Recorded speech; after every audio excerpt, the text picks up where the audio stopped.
Hit So the you button. just It says we are live. It says preparing. Let me see. I think we're on. are we I on? think we are on. Can We're anybody on. see us? Anybody in the chat see us out there? It says it's streaming. Hit refresh. Make sure they can see us before we start. No. Please tell me this Guys. didn't go to the wrong link. I think we're live on the wrong link. No, we're live. Oh my God, they're just watching us. Nice. You guys ready? Are you ready? Are you ready? I'm ready. Welcome back to another episode of Everything EOS, the longest running EOS podcast. I'm your guest host, Chaney Moore, a member of the Writer Company and prognosticator of all things EOS. With me today, I've assembled a master class of sleuths and shills that are here with me today. But before I make that introduction, you know the drill. Don't forget to smash that like button, subscribe to the channel. It's how all those poor plebes out there that don't know anything about EOS make their way to this amazing show and the promised land. So you ready for the most epic episode in history? I hope so. Let's move on. First, hailing from the frigid wasteland of Canada, but joining us today from his yacht on an undisclosed Mediterranean island, the shill with no chill, the man with a $10 trillion plan, the MaxShill. Max, say a few words to your adoring fans out there. I'm just glad to be here, to be the voice of reason and keep Eve in check from not going too all out here and be reasonable. Be reasonable. That's what I love to MaxShill, hear. the voice of reason. Max is the voice of reason. Also with us today, hailing from Canada, his Canadian brother from another mother, his Canadian brother from another province, coming us from the heavyweight division of block producers and the #1 voted BP on EOS, the tweeter of exciting and speculative goodies, Yves La Rose. Say bonjour. I gotta give a Yves. shout out to Chaney because this has to be the best intro I've ever heard on everything else. It's amazing. Very happy to be here today and discuss all things EOS. Thank you very much for having us. We are happy to have you here. And finally, of course, the man that needs no further intro, the super sleuth himself, the Sherlock Holmes of EOS, the host with the most, and the guy that has it all, Mr. Zack Gall. Thanks for having us here today, Zack. I appreciate all you guys coming, and I am apologies to everyone in the live audience. We had like 95 people waiting at the original link. It did exactly what I was worried about. The link changed whenever I pushed the live button. I'm sorry, everyone. So hopefully, since this intro is a little bit long, people can catch up and find their way to the new channel. Just for anyone watching in the live audience, please share the new link to the video and Telegram and anywhere in the comments on the voice post. I apologize for the link getting mixed up there. It's a Zoom live stream issue. Dan, you got to introduce yourself, man. Oh, I already did. It's Chaney. Everybody knows me. Come on, right? No, Chaney No one Moore. recognized you without the stash, man. Yeah, the man without the master stash. I agree. I'm currently a writer and a business member of the Writer Company. So we'll talk about that more later. All right. So I think we got to kind of just ease into the topics for today. I think we could start this off by saying like where we've been for the last couple months, at least, maybe even you can go back to a year. The lack of spark in the EOS community. It's kind of been boring, I'd say, for a little bit now. There's still stuff being built. But I think what's been going on is people are kind of looking outside of the ecosystem, seeing some of the stuff happening on Ethereum and DeFi. They're getting a little upset looking around, like what's going on here. We talked about this before we went on the show. And like, I personally point to around this time last year when Brendan and Dan got off of Telegram. When they left Telegram and stopped talking with the community, I think it kind of like took the wind out a little bit, because like me and Rob used to follow all of that stuff and talk about it. Anytime Dan would come in and say something, we'd have something to talk about for a week. It wouldn't matter. Even if Dan was going on about his vaccine stuff and we were like making fun of him or whatever, it's something to talk about. It's engagement. Making fun of people is what a community is. Like, we make fun of each other on this call. Like, we all have our little characters in the EOS community. Shout out Rude Mudcrab, even you, Wilfra. Like, there's just these characters in the community, and that's what makes it fun. That's what makes this exciting. Like, I've been here this entire time since 2017, and I love everyone in the community, and I'm glad for the people who are still here. But the sparks come back recently. I feel like it's gotten exciting again in the last couple weeks, and that's what we're going to get into here, and we're going to get into our reasonings why. Why do you guys think or do you guys agree with me there? Yeah. I mean, I agree totally. I mean, it was like, we built a relationship, right? We spent 2017, 2018, first half of 2019 talking back and forth, communicating, talking about EOS, talking about EOSIO. We had a partnership. They were like, we had a method for communicating. And whether it's because of the SEC agreement, whether it's because of B1 legal, whether it's because of some other concerns about trying to secure, $4 billion to make sure it's there to use in the future, fine. But that disappeared. That part of the community disappeared. And Dan put out a tweet not too long ago, says, I entirely agree. Tech without community is nothing. What kind of community waits around for someone else to make their token valuable? It's time for the EOS community to step up, and Block.one will do its part as an EOS community member. Fuck that. You know what? Dan, you were here first. Brendan, you were here first. You were here before Block.one was a member of the community. We were a community together, okay? And you guys disappeared off the face of the earth, and it was all hashtag EOSIO, okay? Maybe that was good for us in the long run because you secured the capital. But you know what? Sure as hell pissed the majority of us off in the short run, okay? That's all I have to say. I'll let you go for now. So the tweet you're referring to, when I first read it, I took it exactly as I would imagine you just took it based on the little rant that you did. Sure. When I thought about it a little bit more, going back to how Dan writes, I don't think that was meant to say, and maybe Dan is not the best person. I don't think that was meant to put it on the community's shoulders. When I kept the first time I read it, it was like, are you fucking kidding me? Fuck you. After rereading it more and more, I'm like, wait a minute. No, I think he's actually saying like, yes, let's do this together, guys. I think he was trying to rile us up and like, we're a team. But it failed. Failed attempt. Max. Yeah, I think anyone that was disappointed, it's when you're disappointed about something, it's based off of expectations, right? And people have to remember, I mean, just building a video game, a AAA video game, it takes 2, 3, 4 years sometimes. So how fast did these guys expect Block.one to change the world, right? It's unrealistic expectations that, in my opinion, cause a disappointment. And yeah, I mean, I haven't been disappointed personally because I feel like my expectations was it's going to take 5, 6 years for this to all blow up, right? So I don't know if it was expectations for me. I think it was, the expectations had been set all along. The expectation was sharing. The expectation was talking. The expectation was a discourse in the community. And when they shut down Telegram, and then they even stopped communicating on Twitter and even writing a bunch of stuff about what their plans were for EOS, we felt like we had the rug pulled out from underneath us, and we felt like, we'd been blocked. yeah, essentially. They did continue writing though. It maybe just wasn't in a format that you could read. GitHub has been writing every single day. It wasn't in a format that you could communicate with. Most of the I disagree. Okay. GitHub is a format that we can communicate with, and Block.one has been writing every single day for the last 2.5 years. GitHub is a format where you, the BP, can communicate with Block.one.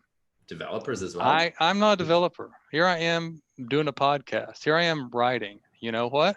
Then someone failed in the communication, whether that was BPs or developers or what. But that was gone. Brendan Bloomer wasn't in GitHub telling me about what's happened like he was the previous 2 years. It was just a change. It was like a switch was turned one day, and maybe it was the SEC, but it was like at one point a switch was flipped, and the communication changed. Like we can argue about the specifics of what changed, but something changed at some point in the last year. And very recently, there's been a spark. And thank you for all. We're over 100 people in the live stream. And I know since we left the channel, I lost all those likes you guys gave. So if you guys can give it a little thumbs up, we'll get into this. And I'll get into what started this spark. We're lingering around. So I don't like to talk about price, but we're about to get into Max's spark here. And we're lingering around in like the $2.50, $2.60, $2.40 range. Then all of a sudden, MaxShill makes a post on the EOSwriter, and he makes a bold prediction. He predicts conservative prediction. A $10 trillion market cap. But Max, why only 10 trillion? Why'd you stop at 10 trillion? Well, I'm a reasonable man. I don't exaggerate. I just make accurate, correct predictions, right? And 10 trillion, it may sound like a lot, right? It sounds insane, but there's two sides to that equation. It's not just about what EOS does, it's about what the US dollar does, right? So what's the US dollar going to do in the next 10 years? Well, value is determined by what supply and demand, right? So the supply side is getting flooded by printers going crazy, right? And that's for the foreseeable future. And then the demand side, most of the demand for the US dollar, it's in the world trade denominated in the US dollar, and it's in countries' debt being denominated in US dollar. And you can bet your ass that countries are trying to find a solution to get out of that system, right? So that's tens of trillions of dollars of demand for the US dollar that will probably evaporate in the next 10 20 years at some point. And so you combine those two factors, that's extremely bearish, and everything in 10 years might be worth many trillions of dollars. We don't know, right? There's something's going to happen. So that's that side of the equation. And then you got EOS, and what are countries going to replace the USD with? It's obviously crypto, right? It's the next evolution of money. Like anybody that uses crypto knows it's going to be a cryptocurrency that's going to like be the base of trade around the world, right? Man, you answered this a whole different way than I thought. You're actually serious about this $10 trillion market cap. I'm dead serious. You're like, no, serious. I'm dead serious. No, I get so many messages thinking I'm joking around. No, I'm dead serious, and it's a bold prediction for sure, but I don't think it's impossible, right? It's 10 years is a long time, and the US dollar to me is very bearish, and EOS is extremely bullish, right? I just said that obviously crypto is going to take over the world. It's the next evolution of money. Every type of money ever has had an expiration date. And so why EOS? Well, in the future, there's going to be successful centralized cryptos and successful decentralized cryptos, right? We know there's going to be successful decentralized ones. The market has spoken on that, or BTC would not have value. And then the one with the best technology is EOS. Dan Larimer is experience and his genius. It's not often stated enough in the crypto community, right? He built BitShares in 2014. That's 1 year before Ethereum.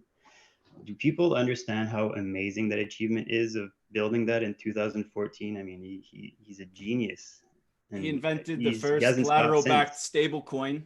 And then some of the people that worked within BitShares to create the BitUSD, they went on to found MakerDAO, which is one of the biggest projects on Ethereum right now. So it did a lot of this DeFi revolution that we've been seeing over the last 2 years. I do agree that you can go back to 2014 and look at that. But I'm going to cut you off on your $10 trillion prediction because people want to hear about what's to come here. And so a couple other things happened in the last couple of weeks. Yves, you've been crazy on Twitter. We're going to grill you about that here soon. Brendan lit up Twitter using some EOS hashtags. And then Chaney kind of put it all together on another voice article. Chaney, why don't you, are you able to share your screen here and we can kind of just walk through it and then we'll kind of discuss all of these talking points. Sure, I'll do that. And just real quick, we'll do just shout out to some people that they're asking us questions and making comments real quick.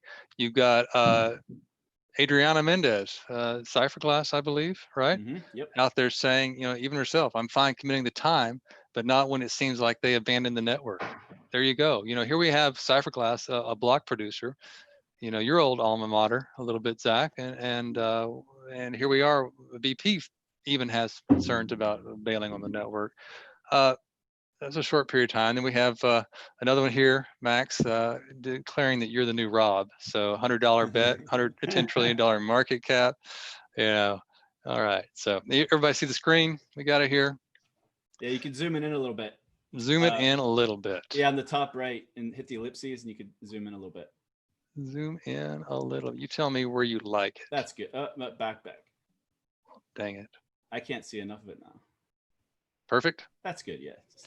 All right. So you're right. So real quickly, what we did is we were talking about, what's going on in the market. We started seeing some positive tweets, some positive information. And so we try to go back and look at what happened recently, what's changed. And honestly, I believe, and we'll talk about it in a minute, I'll get to it, but I believe potentially there's been maybe a change. Maybe the SEC agreement is over. I don't know. Maybe B1 legal team just decided that we're out of any sort of trouble here, and that maybe Brendan, maybe Dan could start using the EOS hashtag and maybe start talking to the EOS community a little bit there. Yves, I see you making a little bit of a face over there. I'm Do you disagree with that? making faces in Go order for to project my thoughts I see throughout that. this show.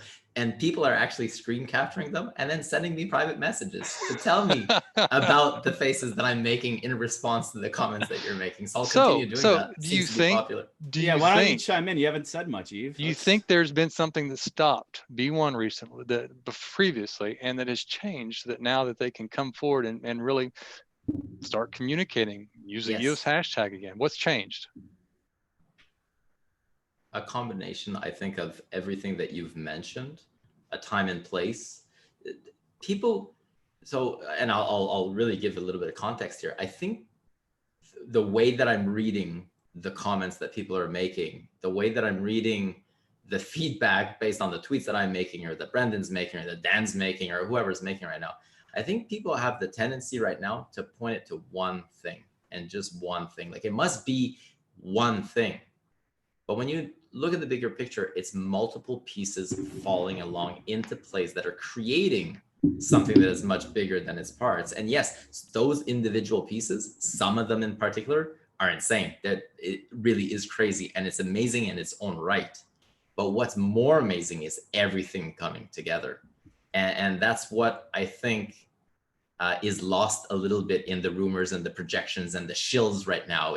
There must be a one thing. It's going to be a one news, one announcement, one piece of information then that's going to do everything together. And really, if you've ever read, for example, Tipping Point by Malcolm Gladwell, it's a time and a place where everything in a way kind of aligns together, but there's not one piece of information necessarily that linked everything. But yes, that particular time and place then just put everything together.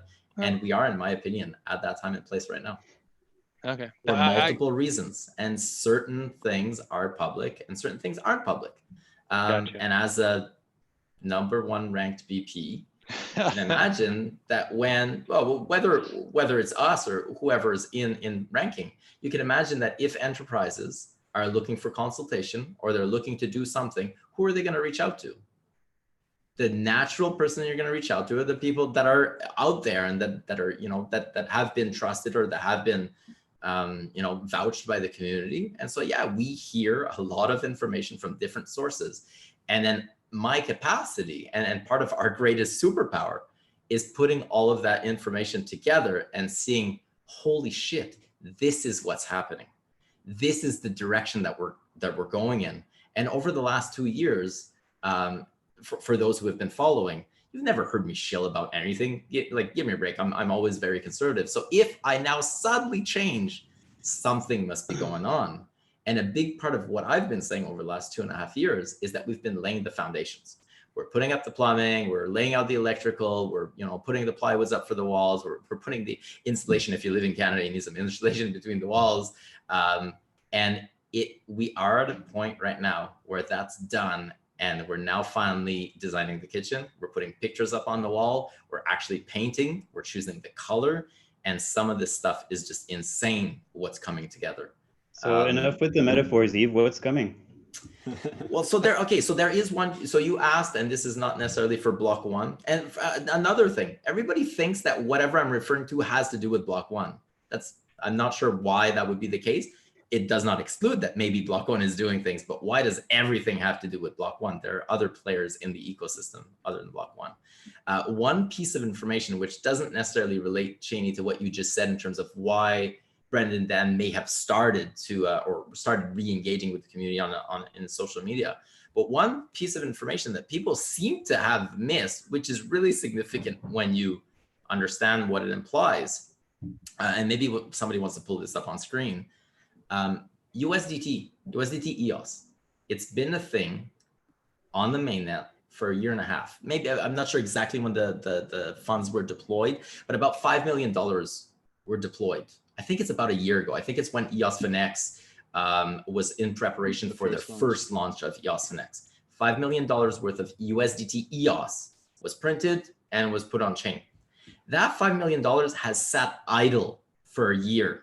Literally, nobody's used it. I think we were, as EOS Nation, one of our founding members, Denis, had something like $300 worth, and he was literally the largest holder of USDT. Okay. 2 weeks ago, in one day, 40% of that $5 million moved.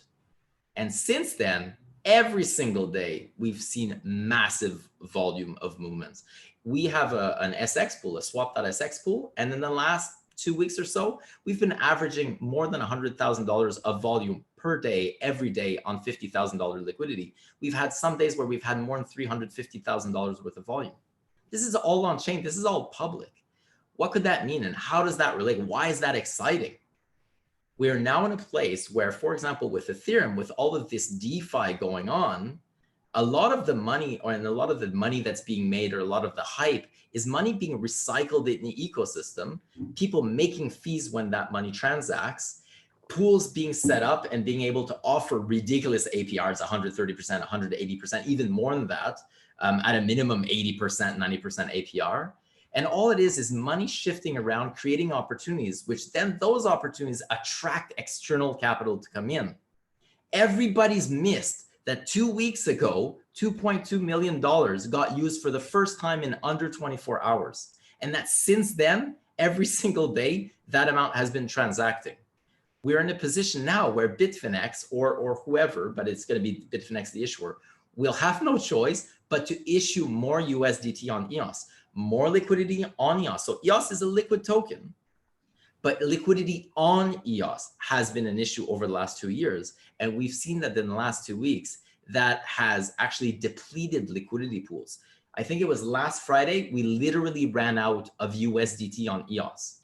There was no more USDT on EOS. You couldn't find it anywhere. We were running out of money because people had money to spend. They wanted to put it in projects and they could not. And if you understand how important that is and how significant of a change that is within EOS, you'd be excited as I am. And that's just one thing. And that's one thing that I can share because it's on chain and everybody can check it out. So the things you can't share, Yves, what's the worst case scenario? I mean, you spend an afternoon in court just explaining to a judge why you said these things. I mean, in return, you please thousands of adoring fans. I mean, I think it's worth it to spill the beans. Well, so obviously, again, because we're a BP, when corporations or when government entities or educational institutions reach out, we're privy to a lot of that because they want to know, hey, I'm thinking of deploying X on EOS, or I'm thinking of doing this on EOS. How would I do it? Can I hire you to help me out? What should I know? Who should I talk to? Blah, blah, blah, blah, blah. Yeah, so we're privy to a lot of things. And over the last 2 to 3 weeks, there's been a significant uptake in people reaching out, in institutions reaching out, in institutions who work with other institutions, making partnerships, and that having a potential significant impact on EOS. And we've literally seen an uptake in the last 2 to 3 weeks in amount of people signing partnerships that we are either made aware of, and we're talking about significant capital.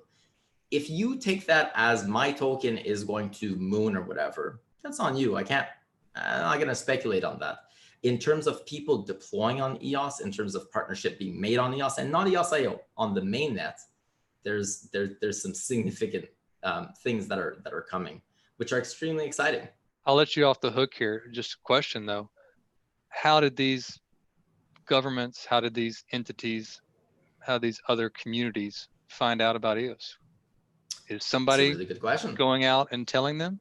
Yeah, so okay, I'll share one piece of information without going into super detail. EOS Nation is a board member of certain how can I put it? entities at the municipal, provincial, and federal level here within Canada, which have a mandate to work on the digitalization, if that's a word, of government infrastructure. And we've been a part of these things, these boards, I guess, for a while. And EOS is the only token that is represented, or the only project that is represented, because it's the only one that is capable of actually being utilized within regulatory bodies and I guess, yeah, public services. Yeah. So how did they know about it? Well, it's a combination. Like one thing that's public that we've been working on for a very long time, which is also one of the key pieces of information in all of this, is that EOS Nation has a partnership with universities within Quebec, the University of Sherbrooke in particular. I don't know if Max knows of the University of Sherbrooke. It's just a university. No, I went to University of Montreal. All right. Okay. So University of Montreal is one of the other members that we're talking of, for example. And over the last year, we've had an internship program. So on the 4th year of software engineering students bachelor program, the 4th year is an internship program. And we've had 14 students with us over the last year, the whole year, full-time. They're doing an internship at EOS Nation. And they code for us. They're developing projects for us. There's 2 different groups of 7 students doing amazing work for over the last year. And they heard about it because we applied for these programs. And because we applied for those programs, then it gets funded by the government. And because it gets funded by the government, then the government starts asking questions. Hey, what am I funding? And what is this EOS? And that leads to one thing, that leads to another. And then you get pulled into deeper and deeper into the rabbit hole. But this is not something that can happen on Bitcoin or on Ethereum, because you can't actually do anything with those. So now our university network, for example, is expanding to more than one university, more students. And the projected number by the end of this year is potentially to have 75 to 100 students that are graduating every year on EOSIO as part of the official curriculum in order to graduate as an engineering student. Now we have a roadmap for this, but over the last, let's say, 4 months or so, there's been some key moments and key pieces of I guess, or key events that have really created a tipping point in this. And this is another piece of information, for example, that explains, or I guess can answer your question of how did they hear about it? So like a lot of it is this ecosystem has been alive for 2.5 years and work has been done in the background to lay out foundations, and those foundations are starting to pay off. But those foundations are unsexy for the average user. Like, I don't care about plumbing and electrical, but without the plumbing and electrical, you're never going to get to actually standing up walls and putting pictures on the walls. We're right now starting to put pictures on the walls. Good job. Again, it's not one piece of information. It's multiple things coming together that are creating this environment that is just insane. Oh yeah, and you just used the word foundation. And in our live chat, shout out to Kevin Rose of Block.one, formerly EOS New York. And that's something I want to ask about, Yves, because I haven't heard a whole lot about what do you know anything about the EOS Foundation? Max asked like who's supposed to talk to these businesses, and it's great to hear that there's block producers like you. I know EOS Costa Rica does a lot, and I know there's a lot of other block producers that are doing things. I'm sorry, I can't call you all out, but most other blockchains do have some sort of foundation body, and they kind of act as like a centralized voice, yes, but it's something that EOS has not had. But very recently, since the PBE was formed, the idea that has been thrown around for 2 years now is of an EOS Alliance, or what's now called the EOS Foundation. Even back when EOS New York was still a block producer, they were pushing the idea of the EOS DAO. So what are your thoughts on an organization or body like this? And what value do you think they're going to be able to add to the ecosystem? I think, and I mentioned this before, one of the paradigms that we've had to fight with in EOS from the very beginning is that EOS is not decentralized. And so for the first year or so, a lot of the FUD, a lot of the media that we were getting, and a lot of the attention we were getting was that EOS was centralized. EOS was centralized. And so naturally, to fight back, we showcased how EOS wasn't centralized and how it was decentralized. And we actually decentralized ourselves even more than we were. But within that time space, what we lost is that centralization, decentralization is a spectrum. It's not an on or off switch. You're not either or. Certain components are more centralized, certain components are more decentralized. For example, the main code creation of EOSIO is centralized in B1, but within B1, there are pockets of centralizations, teams that perhaps are more core component of that and teams that are less component of that. And throughout this whole space, we really, again, like I said, we push towards decentralization is so important. What we lost is in centralization, in certain aspects, there are efficiencies. So for me, the idea of a foundation, the idea of a DAO or a group that would be in a way set up to be a focal point of communication, in my opinion, is extremely positive. Not only for communication aspects, it might have other features or other I guess, components that it could add to its tool belt in terms of what it provides to the ecosystem. But the idea of a in a way centralized entity, which may be composed of decentralized people, and the way that it is set up could be decentralized, but it ends up still being one entity, the EOS Foundation, would be very beneficial, I think, to the ecosystem, because one of the things that we have is information that is scattered throughout. And so when you do reach out, and I reach out to journalists all the time, they write an article, they're clearly missing in some information. So not is it malicious that they're trying to create some FUD, but they're basing it off of old information, and they didn't know really where to go get that information. I think a big part of that would be solved in this. If we had one area that everybody knew, you could just go there and get some information, whether or not you agree with the project or whether or not the piece that you're trying to write or the work that you're trying to do would be negative, irrelevant, at least you would have accurate information. So I think that that's one key component of the foundation that I do hope to see. Another key part of the foundation, or of this group that seems to be materializing, is that Block.one does have a group now that is engaging with the community, that is engaging with the block producers, that is engaging with the mainnet in particular.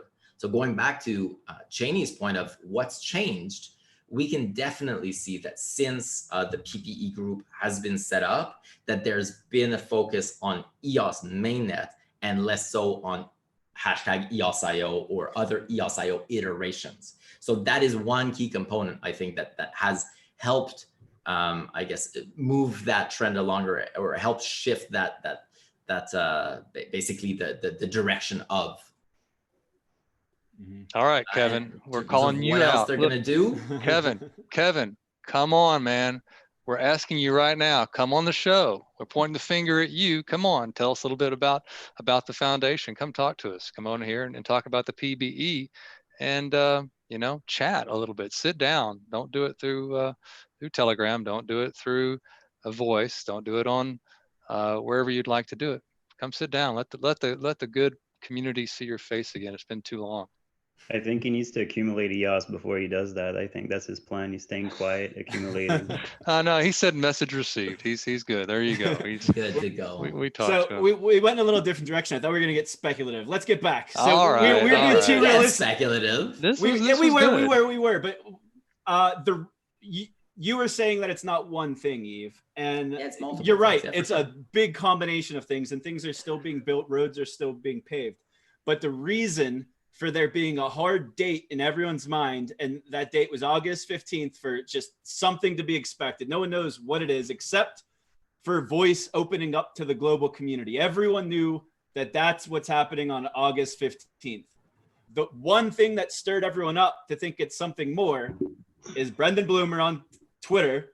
I can't wait for August at Voice Social, hashtag EOS. That is what started a lot of this. And he didn't have to add that EOS hashtag, and it got people like me all excited. It got Max excited. He's writing $10 trillion. Got Chaney angry. It's got Chaney angry.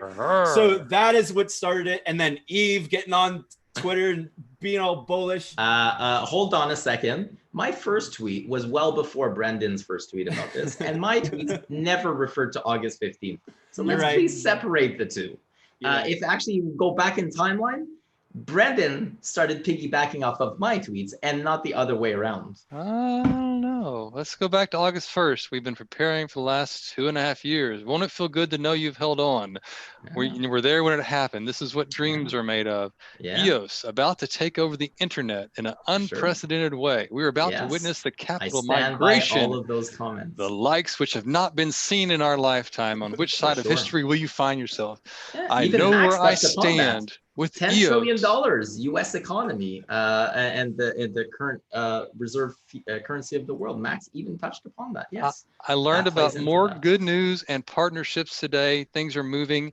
Partnerships. How do you partner with EOS? I mean, where have you been for the last 2.5 years? How do you partner with EOS? Yeah, I mean, come on. I mean, it's a decentralized community. Where's the partnership come from?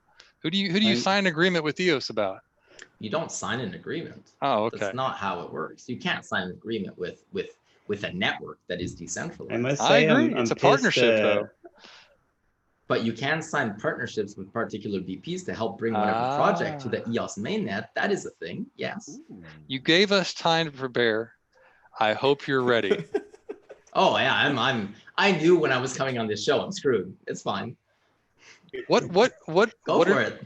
What have we prepared for, and what are we ready for? Are you talking about? I mean, I want to say, people are interpreting this as our bags packed, because things are going to start happening, which may or may not impact the price. But that's the way it was. What kind of bag are you referring to? What a bag do you of. mean by bag? There's no hashtag of EOS there, but that was the assumption. So when you assume you make an ass out of you and me, certainly you, but and the community. So okay, so I've been following along these messages, and I'll just put that out there. If you think that Block.one is taking 140,000 Bitcoin and giving you 5 out of it next week, I don't know if that's going to happen, but the likelihood of that happening in my books is 0. So if that's what it takes for you to be satisfied, I believe you will not be satisfied. That's unrealistic. Okay, so let's put that out there. I've seen my face put on Jesus images and saying that if Jesus Christ is not resurrected next week, that it was a letdown. I think that's an unexpected, unrealistic, I think, a bar. And you're just always going to be disappointed if that's really your bar. I don't think anybody expects really to receive 5 Bitcoin. That's the thing, is that people do. So I need to put that out there, because I think it needs to be realistic expectations. Anyone that's that stupid should start farming yams. All right, that's how stupid they are. Well, so here you go. Here's the point where you have the chance to clarify exactly what the intent was of you've been warned. You've got plenty of time to prepare. I hope you're ready. For sure. What are you hoping we are ready for, and what were we supposed to do to prepare? I don't think you're supposed to do anything to prepare other than perhaps mentally, because you've been in a rut for the last 2 years and you've been holding on to EOS and you really hope that something's going to happen. And you finally stayed this whole time. Good stuff is about to happen. A lot of good stuff is about to happen. And good on you for sticking with the project. EOS is not standalone in this ecosystem that's been in a bear market for the last 2.5 years. And we're starting to see this starting to shift even outside of EOS. In terms of actual concrete things as well, one of the tweets that I mentioned was I don't recall the exact word, but a significant shift in assets like we've never seen before in our lifetime. Max touched upon that a little bit. I think that I'm not saying that EOS is going to be worth $10 trillion in 10 years. That is a MaxShill prediction. But I do believe that we're going to see a significant influx of capital within the blockchain space as a whole in a very short period of time. Short period of time does not mean in 2 days. So please, again, give me a break. Okay, it has nothing to do with August 15th. That is not something that I mentioned. And then I believe that EOS is going to be benefiting from that. And the reason why I think that is because people have reached out, and I know of capital that will be shifting from one platform to another, specifically because of projects or products that are being deployed. And this will benefit EOS significantly. EOS as a mainnet, whether or not that has a price effect, I'm not commenting on that. However, if you've hold on to EOS, and one of the reasons why you've hold on to EOS and you've stuck with this community is because you believe that it has the best tech and it will be capable of handling whatever is thrown at it, I think you're in for a pleasant surprise, because there's going to be some significant activity that's going to be leveraging everything that we've built in terms of foundations. And this will be like designing the kitchen, putting pictures up. Yeah. I stand by those comments that there's a lot of really good things happening. People are moving in. So just take that. I appreciate that. That's a good. And these are large enterprises. There. And these when I say partnerships, yeah, some of them are legitimate. For example, we have a partnership with the University of Sherbrooke. That is a partnership.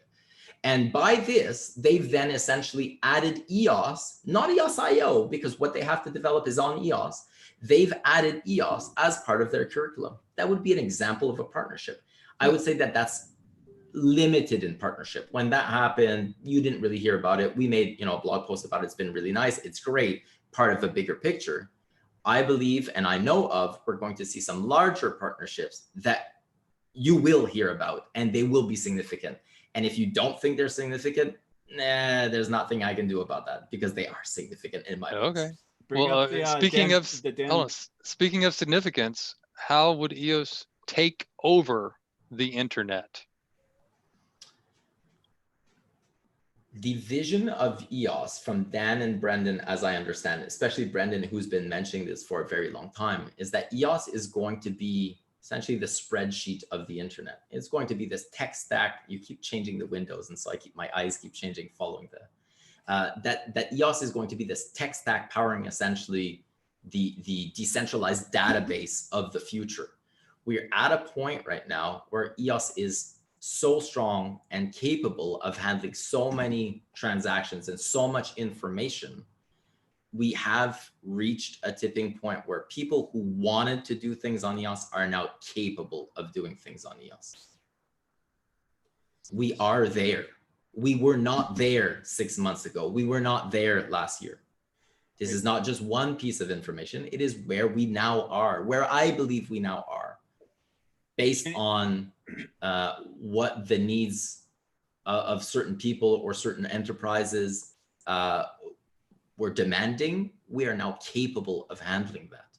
Good. And when I say the base of the internet, I strongly believe that the direction that we're heading in, and based on obviously, because we're a block producer, we're running the architecture. We've redesigned the architecture over the last 6 months completely from the grounds up on how block producers connect with each other, how we're able to handle that. We've even shifted to diffuse, for example.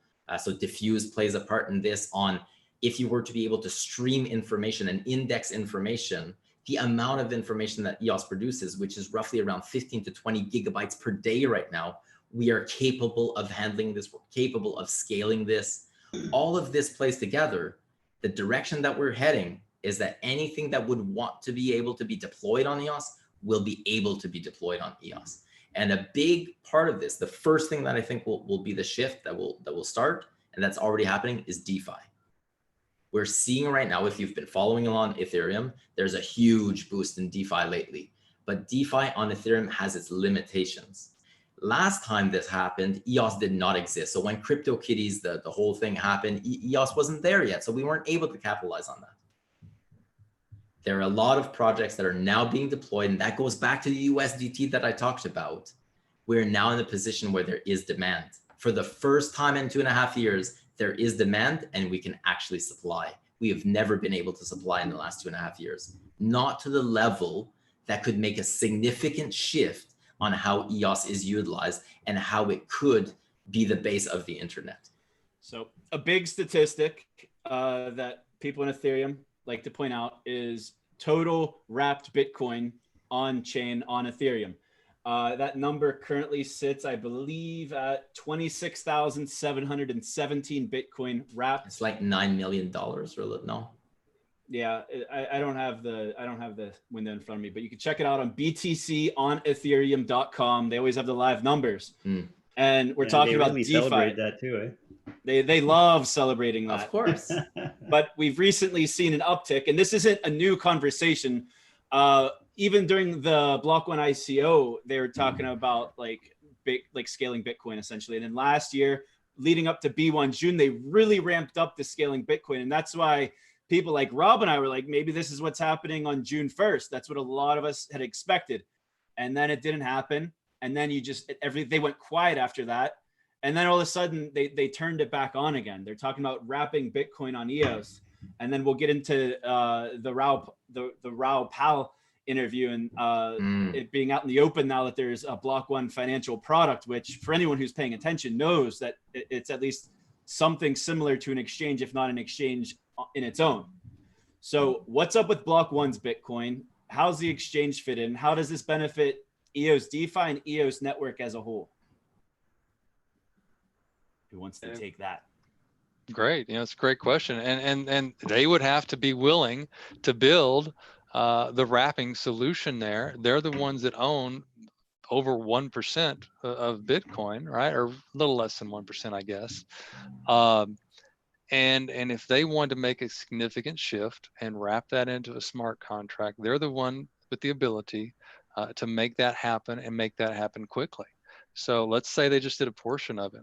It would quickly become the largest and quickest scaling mechanism for BTC. Now the question is, how would that impact EOS? Do you think it's reasonable that if you wrap that into an EOS contract and put that into EOS BTC, if you will, that you charge somebody maybe a minimal SAT fee for doing transactions on the chain, because maybe they don't have or don't want to have, or maybe the smart contract just creates the ability to make these transactions at a very minimal and very fast cost. And then that SAT fee gets pulled out in some mechanism that we're not aware of and goes back to those individuals who stake to Rex or to do whatever the case may be. If you remember, and I forgot when I wrote this article out, CPU is going to be changing here pretty soon. Over the next year, we're deprecating the way CPU works, and we'll talk to you more about that in a bit.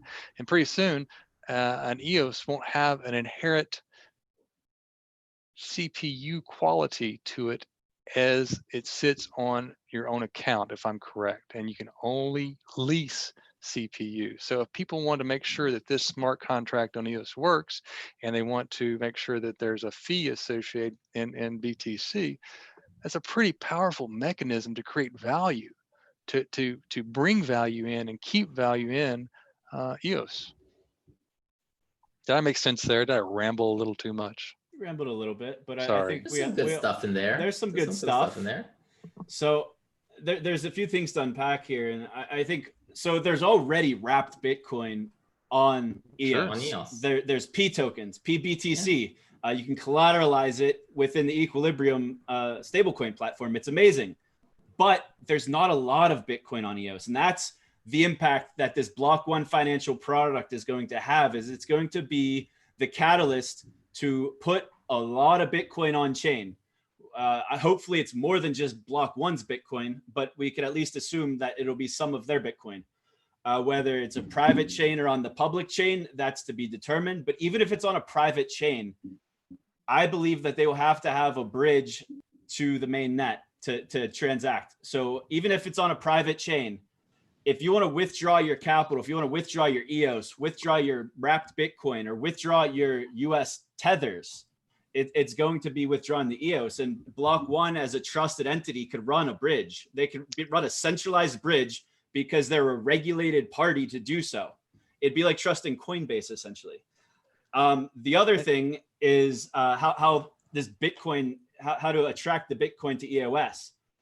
Talk about DeFi. You look at everything happening on Ethereum. Automated market makers are one of the biggest innovations happening in the last couple of years on Ethereum. We see Bancor, we see Uniswap, we see Mooniswap. We see all of these. We see even on EOS now, we see DeFi Box, all of these different market maker pools, but there's really not a liquid one for Bitcoin. And if you listen to the Brendan Bloomer interview, he's talking about driving the value out from the middlemen and to the asset holders and to the users.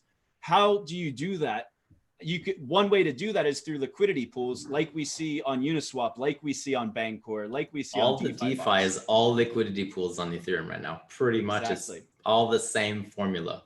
But the more money you have in, the more money you can make. The more money you put in, the more money there is to make, the more capital you attract. We just need more money. And we're starting to see the beginnings of this. Going back again to the Tether, all we have was $5 million never used. And now suddenly we use $2.2 million in a day. The more capital we have available within the ecosystem, EOS is already liquid, but the more money we have within the ecosystem creates opportunities within this ecosystem for those who have liquidity to make money off of their liquidity.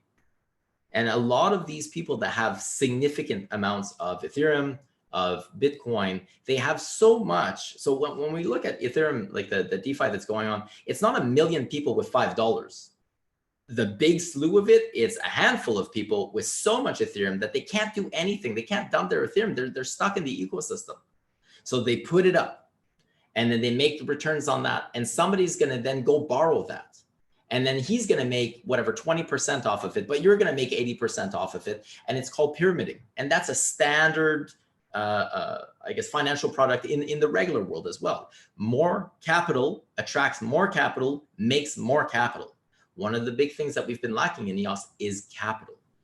And we're starting to see the beginnings of this. So is it significant that Block.one potentially would deploy capital on the mainnet, even if it remains theirs? So this idea of deploying capital doesn't mean that you're getting 5 Bitcoin. Yay, no, the Oprah is not Block.one, likely not the thing. But even just to make that capital accessible, if I've got a lot of Bitcoin and I want to utilize my Bitcoin, right now it's very difficult to do. But if I were able to send it into a pool, collateralize it, and then be able to take then EOS, which then can be a useful token because it's fast, I can actually do things with it, I'd be able to actually unlock the value that I have in my Bitcoin through EOS. This is huge. This is significant. And very few people would be able to do that. You would need a very, very trusted entity that provides tons of liquidity. We've got that, Block.one. You would then need a network that is trustless so that you could actually know the keys, so that you know that even the person who's owner of the contract no longer has access to the contract. So you would need a network that has enough value in it. So now we're talking about the liquidity of EOS and the market cap of EOS, has enough value in it that is secure enough that it can't be overtaken by an external party. We've got that. That's the EOS mainnet. And this refers to what I believe Brendan was saying when he posted it, if you want to bring it up on screen. The EOS is now ready for prime time. EOS, the mainnet, is the only network that is ready for prime time. All of these pieces play together. And if you do not see the potential that that could bring to EOS, like this is just another thing that gets me excited like a little kid in a candy store.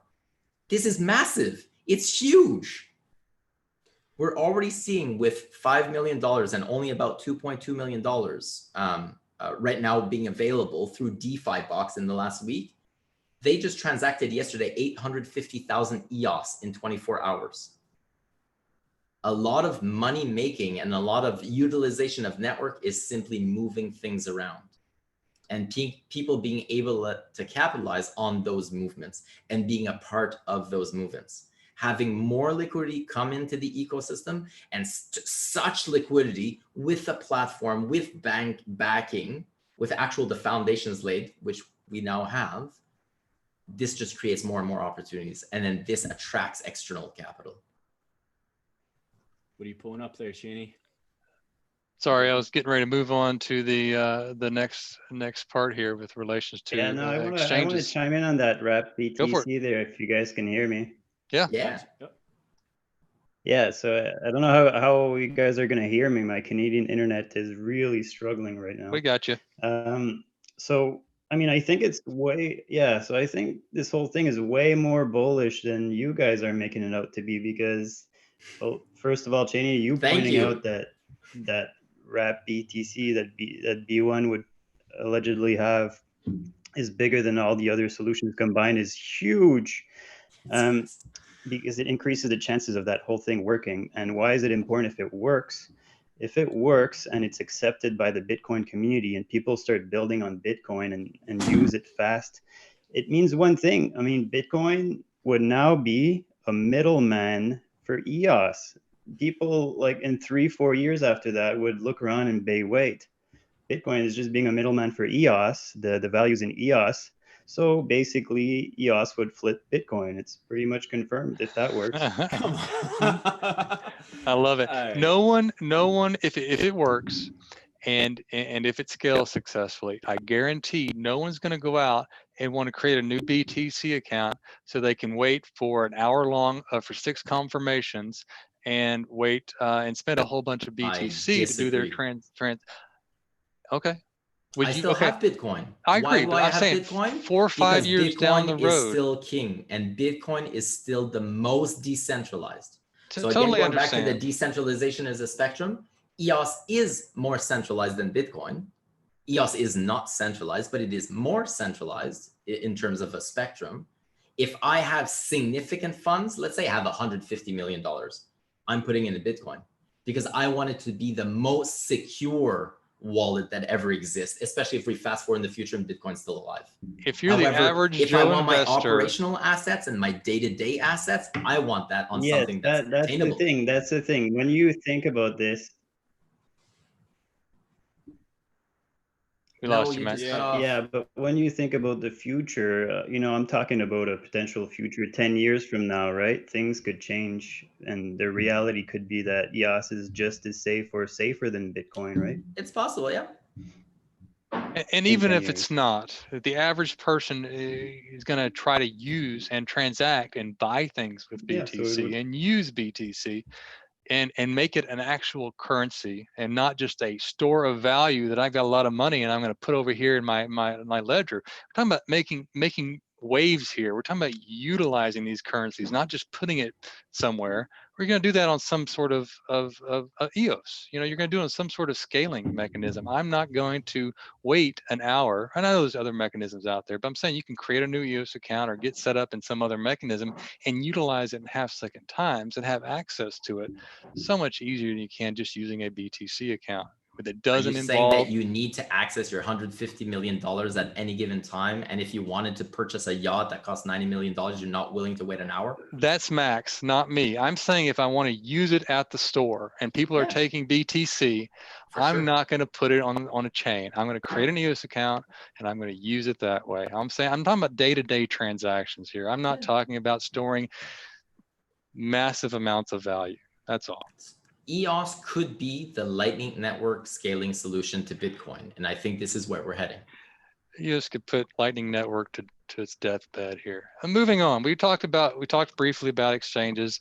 I took away your shared screen for a second. You leave it up there when we're all going back and forth. I cut you off. I hear you. No worries. We went back and forth. We talked a little bit about exchanges. We talked about what it can do. We talked about not only EOS bringing scaling to BTC, but if you noticed here, Brendan mentions ETH. And if you think about it, and we talk about it, there's no reason you can't wrap every token onto EOS as long as it's done in the same mechanism and safe and trusted. And you can do the same thing with other as well. And Brendan goes into this long discussion about DeFi. Zach, you already talked about it. You already mentioned briefly that Raoul Pal interview, but the functionality to bring every token into EOS and potentially use that and exchange that and having that ability to trade it and quickly move in and out of different assets on different chains all in one. I put decentralized here, but someone pointed out to me some things that Dan has said in the past regarding centralized exchanges, that maybe my decentralized exchange wasn't a smart idea, especially if it's built by B1. But he's talking about different measures that an exchange should have. It should be secure. First deposits have 3 days. I think that's kind of old news because if you have a hacked keys, et cetera, that doesn't stop you there. But data driven by chain could work with DEXs outside with the fraud oracle. The centralized exchange would be on a private blockchain. So that makes me think that I was a little off key in my article here, but you're right. if these fees were traded with the users. And that's exactly what he said. He said that imagine Block.one launches exchange security. Oh yeah, sorry. But he said, what did he say there, Zach? I don't know what he said. One thing to keep in mind is I think Block.one through their exchange or financial product or whatever they're building, they could wrap whatever they want. So they'll probably be able to wrap Ethereum. They'll be able to wrap Bitcoin. But there's like thousands of other tokens out there. And I just want to point out that with Liquid Apps, this is one of the things that we're trying to do is to make tokens transferable seamlessly. So that's the thing. Block.one is not EOS, but they are a community member just like everyone else. And there's plenty of other community members building. So we talked a lot about Block.one and their exchange. I think it's going to add a lot of value, a lot of liquidity, a lot of Bitcoin, a lot of hopefully tethers. But they're not the only game in town with these exchanges. I want to talk about EOS Finex for a second. Let's put Block.one aside because there's community built tools right now that are really making DeFi a thing on EOS. So I mentioned Equilibrium. I'd be remiss if I don't mention Vigor. Eve and I are both custodians at Vigor. Max is a candidate at Vigor. Pretty much everyone who's lasted this long on the EOS mainnet that's active in the community is also a candidate or custodian for Vigor. It's all of the people that have stuck this out. Everyone wants to see DeFi be successful. Everyone wants to see Block.one play their part. But there's an original block producer called Bitfinex who they launched it last year, kind of started and stopped. Didn't really live up to expectations, but then they got their heads down. They stopped talking about it. They built for a year straight. And now there's some beta testers testing it. And Eve, you happen to be one of the beta testers. What could you report back on EOS Finex and what are your expectations? I can confirm that last year's launch was terrible. The product was terrible. And so if your baseline is that, you'll be pleasantly surprised. It's a really good product. I've been fortunate to be able to test it out for the last week and a half or so. It's got limited functionality right now and some limits, etc., because there's only so much order books in right now. But the UI itself is very, very clean. So if you're used to using Bitfinex, it's the same type of UI. So the same type of experience that you currently get on Bitfinex is very similar, if not the same. It's incredibly responsive. You don't need to create a special account. You can log in using Scatter. You can log in using Anchor. You are, what was I going to go? Yeah, so the order book. So it's a DEX, but it's a hybrid, right? So the order book is the order book of Bitfinex. But the experience is the DEX experience. When you just log in, you can just, go move in and out. EOS has a last irreversible block of 3 minutes. So to go in and out is roughly 3 minutes. But once you're on it, it's instant. Everything happens instantly. And because you're dealing with the centralized order book, everything happens instantly. So for those who've used WhaleX, for example, so NewDex is a completely decentralized DEX. WhaleX is kind of a hard hybrid where they also have their centralized order book, which then has some advantages. And Bitfinex went that route as well. So they're able to leverage the order books that currently exist on Bitfinex, but on their decentralized exchange. It's been a really, really smooth experience, really, really quick, very intuitive. Like it's been very easy to use, especially if you've used Bitfinex in the past. And what it's going to do, I think, is going to be a very, very effective bridge for products and projects on EOS that have been having a hard time, let's say, breaking through the A-list centralized exchange that exists within the whole blockchain ecosystem. Because obviously listing and being part of EOS Finex is kind of a stepping stone, let's say, to Bitfinex in some sense. But the process is very similar. And so that's going to open up, I think, a lot of opportunities for projects like Vigor, who have such a great community built, who have a product built, who it is a functional, a project with a vibrant community. But because of, again, going back to lack of liquidity within EOS, not the EOS token itself, that's plenty liquid, but within EOS, lack of liquidity, projects like EOS Finex are going to unlock significant, pockets of liquidity and opportunities for these projects to now be able to compete at the greater ecosystem level.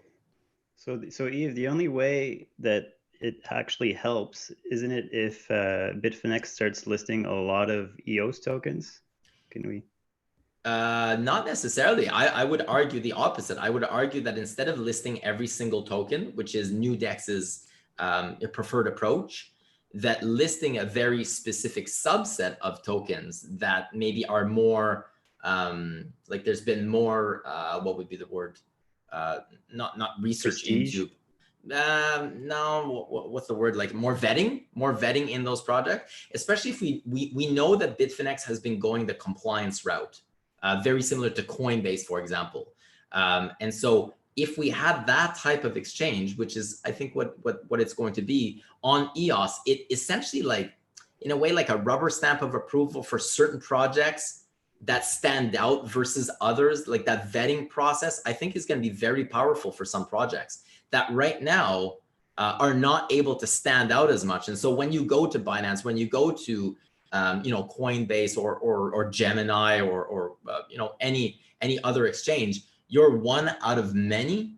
This will permit you to be one out of a few, which then gives you that status that I think a lot of projects within the space right now don't necessarily have, whereas Ethereum does have that simply because the money is being recycled over and over and over. And the process to list on centralized exchanges, if you're an Ethereum 20 token, very simple. If you're an EOS token right now, very complicated, very difficult.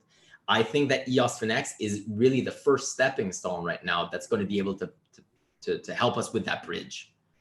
So for me, that's another thing that is incredibly exciting. And Bitfinex is a really, really large player in the overall ecosystem of things. It's renowned to be the exchange with the largest order books. It's also renowned over the last few years to be one of the exchanges with the strictest compliance methods. And so if you're able to list on Bitfinex, that means a lot.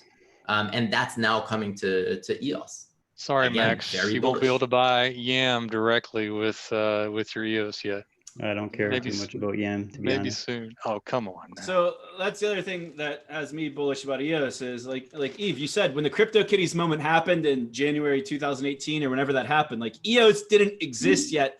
And now we're seeing, like yesterday I was on Uniswap. I spent $17 on a single transaction because of those stupid yams.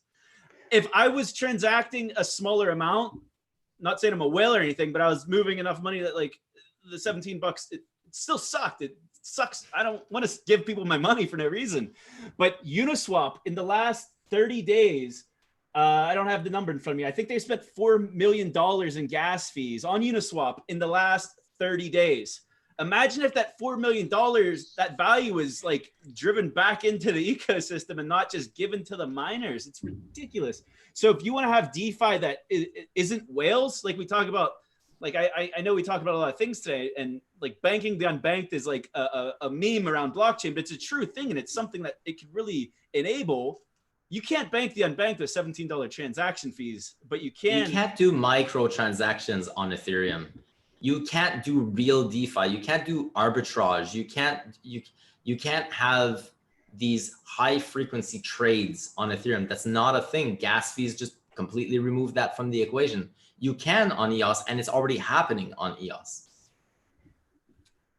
Yeah, I can be a witness to that. I just spent $300 on a shit coin on Uniswap, and I paid $37 transaction fee. So that was pretty brutal. Yeah. Hey, I want to go back real quick to B1 potential exchange, and this is going way back in the Telegram channel. And Dan was talking about B1's plans for an exchange, and this just happens to be almost 18 months ago to the day. All right, and if you recall in that Ralph Hall discussion, he says we've been working on this for 18 months. I'm not saying it's an exchange, but we know it's an exchange. And one of the questions was, Dan, will Block.one exchange share profits with token holders? And he responds in a snarky way, I'm sorry, Dave, I cannot answer that, going back to the movie. But I remember that Brendan did say something about lining the incentives of an exchange, or lining the focus of an exchange so that the exchange and the users' values align. So we'll see there. One more step down the rabbit hole. We'll go on. Going back to voice, one of the things that they asked back in June 2nd, 2019, Is it possible to buy or sell voice tokens? Will it be possible to sell, destroy voice tokens for EOS BTC? This is Dan replying. It is our desire, subject to regulations and jurisdiction restrictions. The person goes on to say, if voice tokens are transferable between users, what would the use case be? Can I send them to an exchange? Regulated exchanges may be supported or regulations permit. Right. Who else better to have a regulated exchange that's connected to the voice tokens than B1? And you know their exchange is regulated. It's going to be more regulated than any other exchange in the world. And I would even argue to say that when Brendan said that whatever their financial product was in the works for 18 months, it probably has been, but I bet more so than the development cycle was the cycle of how long it takes to get these regulations pushed through and the correct permissions where their offices are located. So we hear a lot about like Shintai, their big news for the last couple weeks or couple months has been their kind of journey of getting their monetary transmissions license from Singapore. And if you notice on the Block.one careers page recently, there's about 10 jobs out of Singapore. It's where a lot of this like DeFi companies, crypto companies are locating. So it's kind of like not malted, but it's for its own thing. I lost my train of thought again, so I'm just going to shut up. It's great. It's great. B1 exchange is great. Oh, hey, let's keep going here real quick, and maybe you can spread some light on this one. But we recently found out that Block.one is investing in a Bitcoin mining operation, 180 megawatt with the ability to upsize to 300 megawatts, and it will go live in early 2021. One of the most interesting things about this article is Brendan saying we're excited to be collaborating with them to introduce unprecedented Bitcoin mining solutions powered by EOSIO. Any clue how one might use EOSIO to mine Bitcoin? Yeah, this one has me stumped. I don't really have great speculation. That doesn't seem crazy to me. I hope the speculation people are making is somewhat accurate, but I don't think that they're going to mine Bitcoin to give away to people. Maybe they are, but I don't think anyone's giving away anything. Like profit sharing is one thing, but giving it away is something different. Can you tokenize a mining operation? And then you can fractionalize any business, really. Yeah, so you could fractionalize, I don't know, the mining operation, and if people stake the mining token or whatever, maybe you earn a portion of that Bitcoin revenue. Yeah, they're called mining pools, and we run them on EOS as well. Yeah, so I could see hash power on like hash power and POW systems is just tokens and staking on EOS. Tokens and staking on EOS is just hash power 2.0. Yeah, it's streamlined. So that makes more sense to me if it's like a fractionalized ownership and the profits or the Bitcoin being mined get distributed based on your fractionalized ownership. That makes more sense than just giving it away to EOS. I don't. They wouldn't. They would never give it away. I agree with you. Maybe they do an STO. They do a token. That's fine. Let's just take this a step further and go back to Dan's comments from way back in 2018. Is it possible to scale BTC on EOS trustlessly? Yes. If you had the buy-in of the top 3 mining pools, then it would be as secure as Bitcoin. Dum dum dum. So I wonder if you can use EOSIO as a potential top mining pool to switch over mining Bitcoin on EOS. So anyway, just throwing that out there. That's the only thing I can come up besides the STO token, where you can buy the token and get a portional fraction of the mining rewards. As far as the STO, I don't know what they're doing with that, or if they'll have security tokens on their financial product. I think it's all open and could happen in the future. But I think with damn, why do I keep forgetting what I'm saying? I keep trying to like hold my tongue, and then whenever I go to talk, I'm like reading the live chat. I got three monitors around me. STOs got you excited. Oh, STOs, yes. Thank you for getting me on track. Yeah, the voice, right before voice launched, they posted a blog article, thank you, Chaney, that like talked about their path towards regulation. And it had their pitch deck from whenever Brendan and Dan were at the SEC. If you guys remember, they posted a selfie in front of the SEC. And we're like, what the hell is that? And then like a couple weeks later, they posted their slide deck of how they presented voice to the SEC.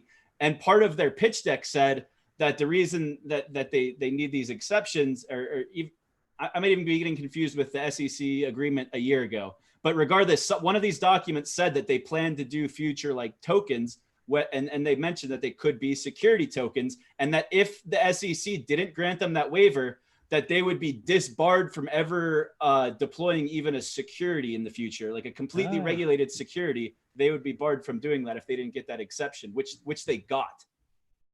Good sleuthing there. I like it. I'd also like to point out that Block.one, we all know that they own 10% of the EOS mainnet, roughly. It's actually less than 10% today. If you go through the token economics in the Voice pitch deck that's on the Voice blog somewhere from last January, December, it talks about like how the Voice tokens are distributed. And guess what percentage of Voice tokens that Voice, the company, is comfortable accepting as their revenue model? 10%. So that means with their business model that they built from the ground up with Voice, their business model revolves around them taking 10% of the Voice tokens minted and fees generated. Well, they own 10% of the EOS mainnet. So any business that they build that utilizes the EOS mainnet, they're clearly comfortable with this 10% rule in the profit distributions. And that could be just a random coincidence, or it's just the margin that they're comfortable with. Just throwing that out there. It's all quiet. Someone's going to continue on. I like it. Here you go. We'll continue here. So question, you said earlier, let's just go back to that wrapping BTC. And you mentioned the levels of trust and what you have to, I love it there, Zach. You mentioned the levels of trust, and you mentioned, okay, well, they trust the contract, they know the contract, and then everybody knows it's safe. Well, there's another level to that. If there is $1 billion of BTC on EOS, and you can take and block producers can decide to collaborate and think that $1 billion of BTC is worth blowing up the EOS network. They could at that point. I mean, I'm just throwing that out there. So I'll also throw out there that I do not believe they'll put $1 billion worth of BTC. They won't. But let's say we trust it in 10 years down the road, and that is a big honeypot, and it happens. If and 10 years down the road, it was $1 billion, then it is possible that the market cap of EOS at that time would be worth $10 trillion. The percentage and the proportion would still make it that network would be the safest network if we go along that line. I agree with you here, but a block producer that gets a certain amount of block producer pay may see value in extracting the BTC on the other side by overriding the smart contract. Just saying, that's a honeypot out there. Well, one block producer can't do that, but not one block producer, but hey guys, the network would have to be overtaken. Yes. And the block producers are the exchanges. They're trusted entities. Like but EOS if the Nation network is overtaken, doesn't matter what you do, it's already done.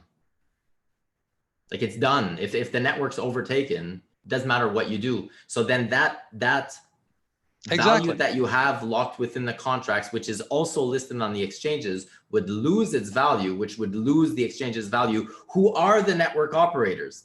Doesn't work out. Okay. Well, I like it there. I like it. That's where it's so different from, let's say, Steam.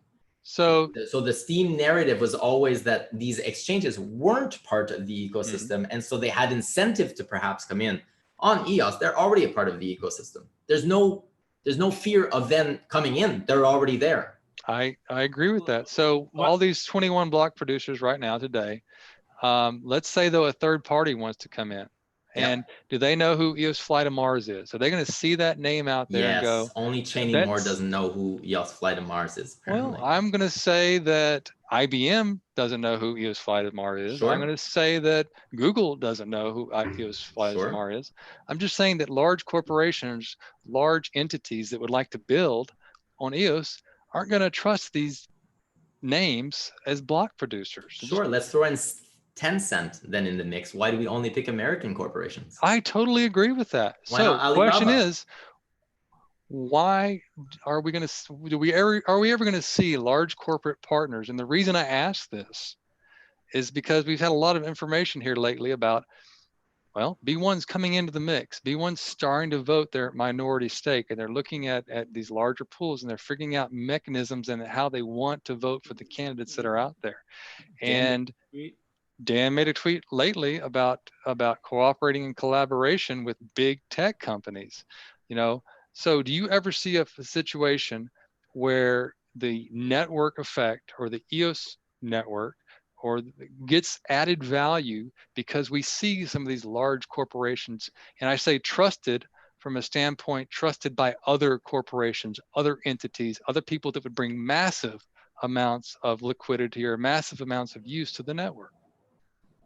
What was the question? Do I see a use, or do I see do you see it happening? Is there a reason? Yeah, and I pointed out here, apparently maybe not a good reason for your, you know, your honeypot's not real in that perspective. No, it's not that the honeypot's not real. If you're saying honeypot's not, is overshadowed by the value of the EOS network brings already. $1 billion and EOS right now is worth $2 billion, that means they're adding 50% to the market cap in one shot. No, I don't think that's not likely.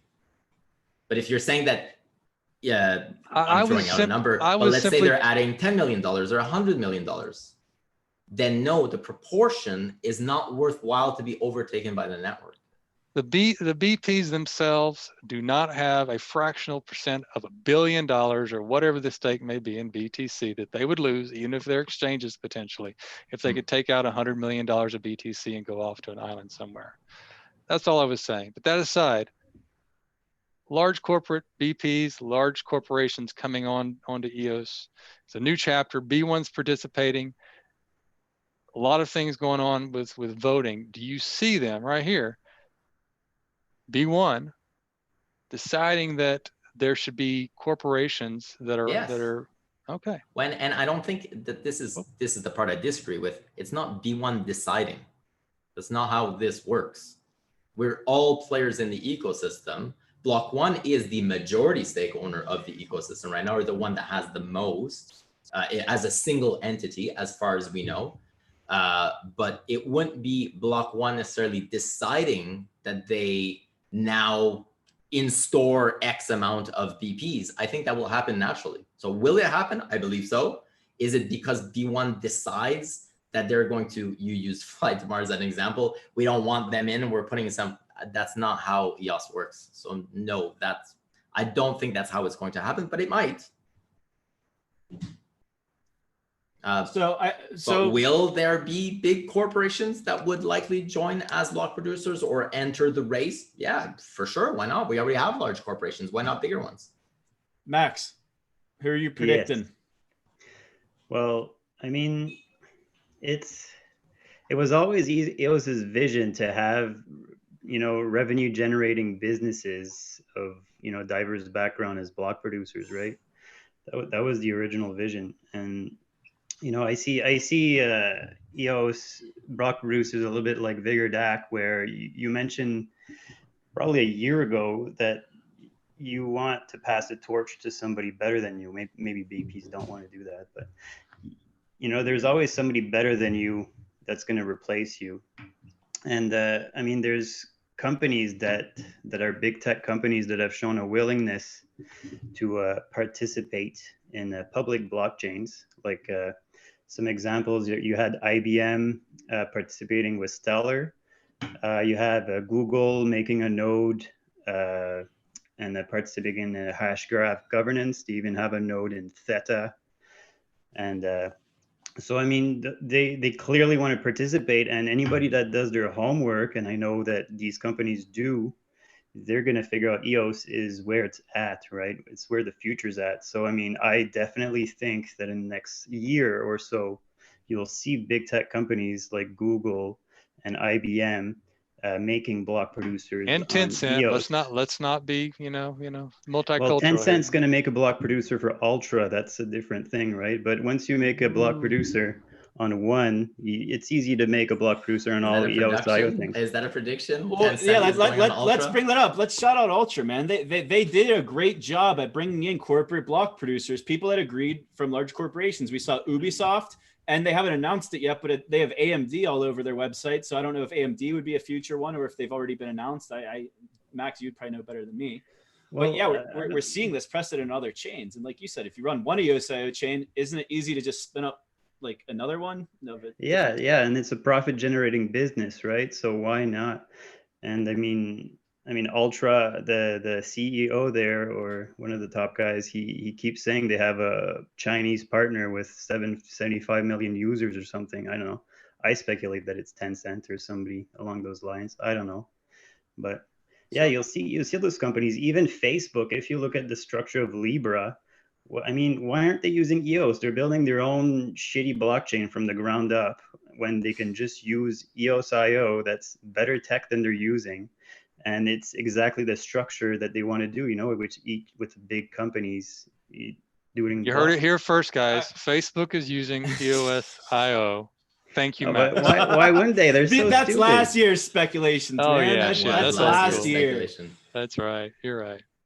So I think it's going to be something that like happens very slowly, but then whenever it starts to happen, it's going to happen really quick. I think, yeah, exactly. One company is going to do it, and then the rest are going to FOMO, and it's going to be crazy. But I think we're seeing that too. Like before you get the big corporations like the IBMs and the Googles and the LGs of the world, Samsungs of the world, I think you start with the big entities in crypto, and those are the exchanges.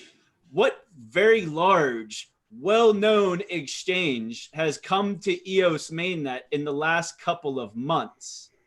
Binance. That I thought that was huge for the EOS mainnet whenever Binance came on. It just happened to be during the lull when everyone stopped paying attention to EOS, but that's a huge, significant thing. And I have a question for Yves, and that is like, what is Binance's role as a block producer? How many people on their team is dedicated to it? What's your interactions with it? And why are they only listing the IQ token out of everything on EOS? These are all very good questions. What can you answer? All right, Yves, tell us. Very good. Tell us who's warm. What and who's could cold. they be? No, so we've been working with Binance now for months. Prior to them registering a node, because obviously they reached out. Again, if you're going to reach out to somebody, who are you going to reach out to? You're going to reach out to the public-facing people, and we're one of the public-facing companies. And so we help them set up their nodes. We help them figure out the lay of the land and how they could distribute their tokens and what they could do. And you saw that they joined Genpool, for example, which was quite significant compared to other exchanges. Yes, we've been working with them to expose, or I guess bring value to and open up the EOS ecosystem. Why just IQ token? Well, that's one token. Maybe there are other tokens in the work. Yeah, I want to just cut you off there, Yves. I mean, I'll cut you off there, Yves. You shared a picture in the Liquid Apps chat there, and it was CoinMarketCap updating the total supply for the DApp token. Yes, which is that was very quite significant big. because we've been trying this for about 1.5 years. Yes. No, that's not true. About a year and yeah, 1.5 years almost. Yeah. Yeah. So I mean, somebody is talking to CoinMarketCap to make this happen. I mean, and it's who owns CoinMarketCap? It's Binance, right? So I mean, I'll speculate that whoever from Liquid Apps or somebody that likes the team or something is trying to get Liquid Apps DApp token listed on Binance, right? So I'll just point that out there, that it looks promising. I have no comment on this topic. No comment. Yeah, I'm not going to talk about any of this. It's just pure speculation based off of that screenshot. Can't say anything. Yes, it's just pure speculation. Not that I can't say anything. It's that there's nothing to say. There's nothing to say. Clear 10x, folks. Clearly, I mean that's what No, not financial advice. Hey, just. So we're an hour and a half in. We can keep going, but I just want to say at some point we should go through the comments and the questions from the group. We'll get there. And one of the big questions we have, and we kind of briefly talked about, we skirted around the issue though. We never really said, what do we honestly think is going to happen on August 15th? Why did Brendan tag EOS? My personal thought, is he's excited about voice. Honestly, he's excited about voice. It's going to launch. The only thing I think that might possibly be connected to EOS would be if they announced some connection between voice and EOS, maybe a hashback of some of the, the content, or maybe they go back and talk about EOS accounts. But honestly, I do not think that they would make some public announcement on the 15th that would overshadow voice. I think that would just be kind of silly that they would lose voice in the other noise or excitement they might create. Anybody else? So the EOS hashtag is the confusing part because it leads you to believe that there's something to do with EOS. The one thing that everyone was telegraphed and told publicly what's happening on the 15th is when global signups are going to open up, and that's going to be announced for voice on the 15th. But today, I don't have it in front of me, but today someone from the voice team made a post and they opened up the signups today.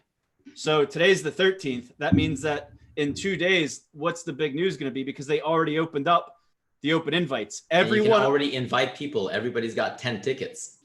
Yeah, everyone on voice gets 10 invite codes. So that's something that changed on voice recently. I think everyone already knows this, but they went from requiring a KYC for every user, which was horrible friction. There was a lot of critiques on it, and it was hindering mass adoption.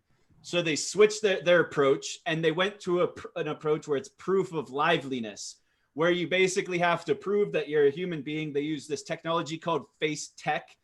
That's facetec.com. They're a really cool company that does some really cool technology. You could watch some demos on there, and that proves that you're a human being. But I think whenever you want to withdraw your tokens, that's where the KYC is going to happen. You're not going to be able to get your tokens off of voice. So as a second check in this identity in this social graph that they're trying to create on voice, that you need two things. Whenever they first announced this proof of liveliness, I thought of all kinds of ways I was going to game it. As soon as they opened it up publicly, I was going to try to beat the system and try to break things, just this little chaos monkey. But then you put your little screenshot out there as your face recognition. I did the first time. KYC. I broke my camera. I think what they're doing is you need two validations. You need not only to show you that you're a human being on the camera, but you need an invite from another person, which I think is genius, because then you can kind of create this web of trust, and you could start, if someone is able to manipulate and infiltrate the system, it wouldn't be probably on a large scale, but if it is on a large scale, they'll be able to kind of figure out who invited these people. And that's going to get into, I'll let you guys talk for a second, but I'm going to pull up a new patent I dug up the other day on Block.one. You guys can talk for a second. Max, I heard you say no about the 15th. No, on the 15th, they're not really going to do anything large. Oh, well, yeah. They've been working so hard on voice, so that's what they're celebrating, right? They don't want to, overshadow it with some other big news, in my opinion. Maybe they announce some kind of future plan to integrate with EOS, but I think, it's all about voice, and it's a big moment for everyone, right? Well, regardless what you think about voice. I'm excited. Yves, any prognostication? I just got voice today, so I'm over the moon regardless, because I've been waiting forever. No, I echo the sentiment, but I do believe they will announce something else. Whether or not it's big, that's arbitrary. I believe there will be accompanying announcements or accompanying news on or around the 15th. Yes. And that goes in line with something Brendan said. Chaney, in your post, didn't someone ask if Block.one was going to talk more about what their plans are for EOS? And he kind of said, yeah. So two things, and I'll get you there. We'll get down here to the general bullishness. Oh, I went to the wrong one here. Sorry. So just two things we mentioned. One thing I'll say, and I said in the article, that on the last time Brendan put a post on Telegram was August 15th, 2019. He left later, but that was the last time he publicly posted on Telegram. So he's excited about August 15th. I don't know if that's any relation to the SEC agreement. Maybe they had a 1-year handoff. Legal is looking, I don't know. But you're right. He goes on to say down here that they're going to talk about their roadmaps and actions that be one as it pertains to EOS. And he says, yes, we'll be talking about EOS specific advancements. And he comes on down. When I get past all these bullish Yves tweets down here, he says, looking forward to the next B1 public event and roadmap update. It will be key in strengthening the spirit of the community. I agree. And Brendan says, it's coming, winky emoji. Oh my God. We're getting a roadmap. We're getting a roadmap update, potentially as it relates to EOS. Funny, because they and just voice. said they were anti-roadmap, didn't Yeah, I mean, so Yeah. from the time they announced voice, they had that Right. FAQ that said like they might go to the EOS mainnet. That's their plan to go to the EOS mainnet, but there's no guarantee. And a lot of people took that and turned it into FUD, but I think it's going to be addressed of like, this is what needs to happen before we go to the mainnet, or we're coming to the mainnet and like, here it is. And here's some transactions and they'll show us what they're doing. And I think at minimum, it'll be hashing their blocks to the mainnet. Dan kind of said that to Phil from Shintai. They had an interaction on Twitter, and Dan specifically said that he recommends hashing the block headers to a public network. And he said EOS would be a great choice for that. Yeah, I had that somewhere. You're right, though. He did say he would do it back to the headers. I don't know.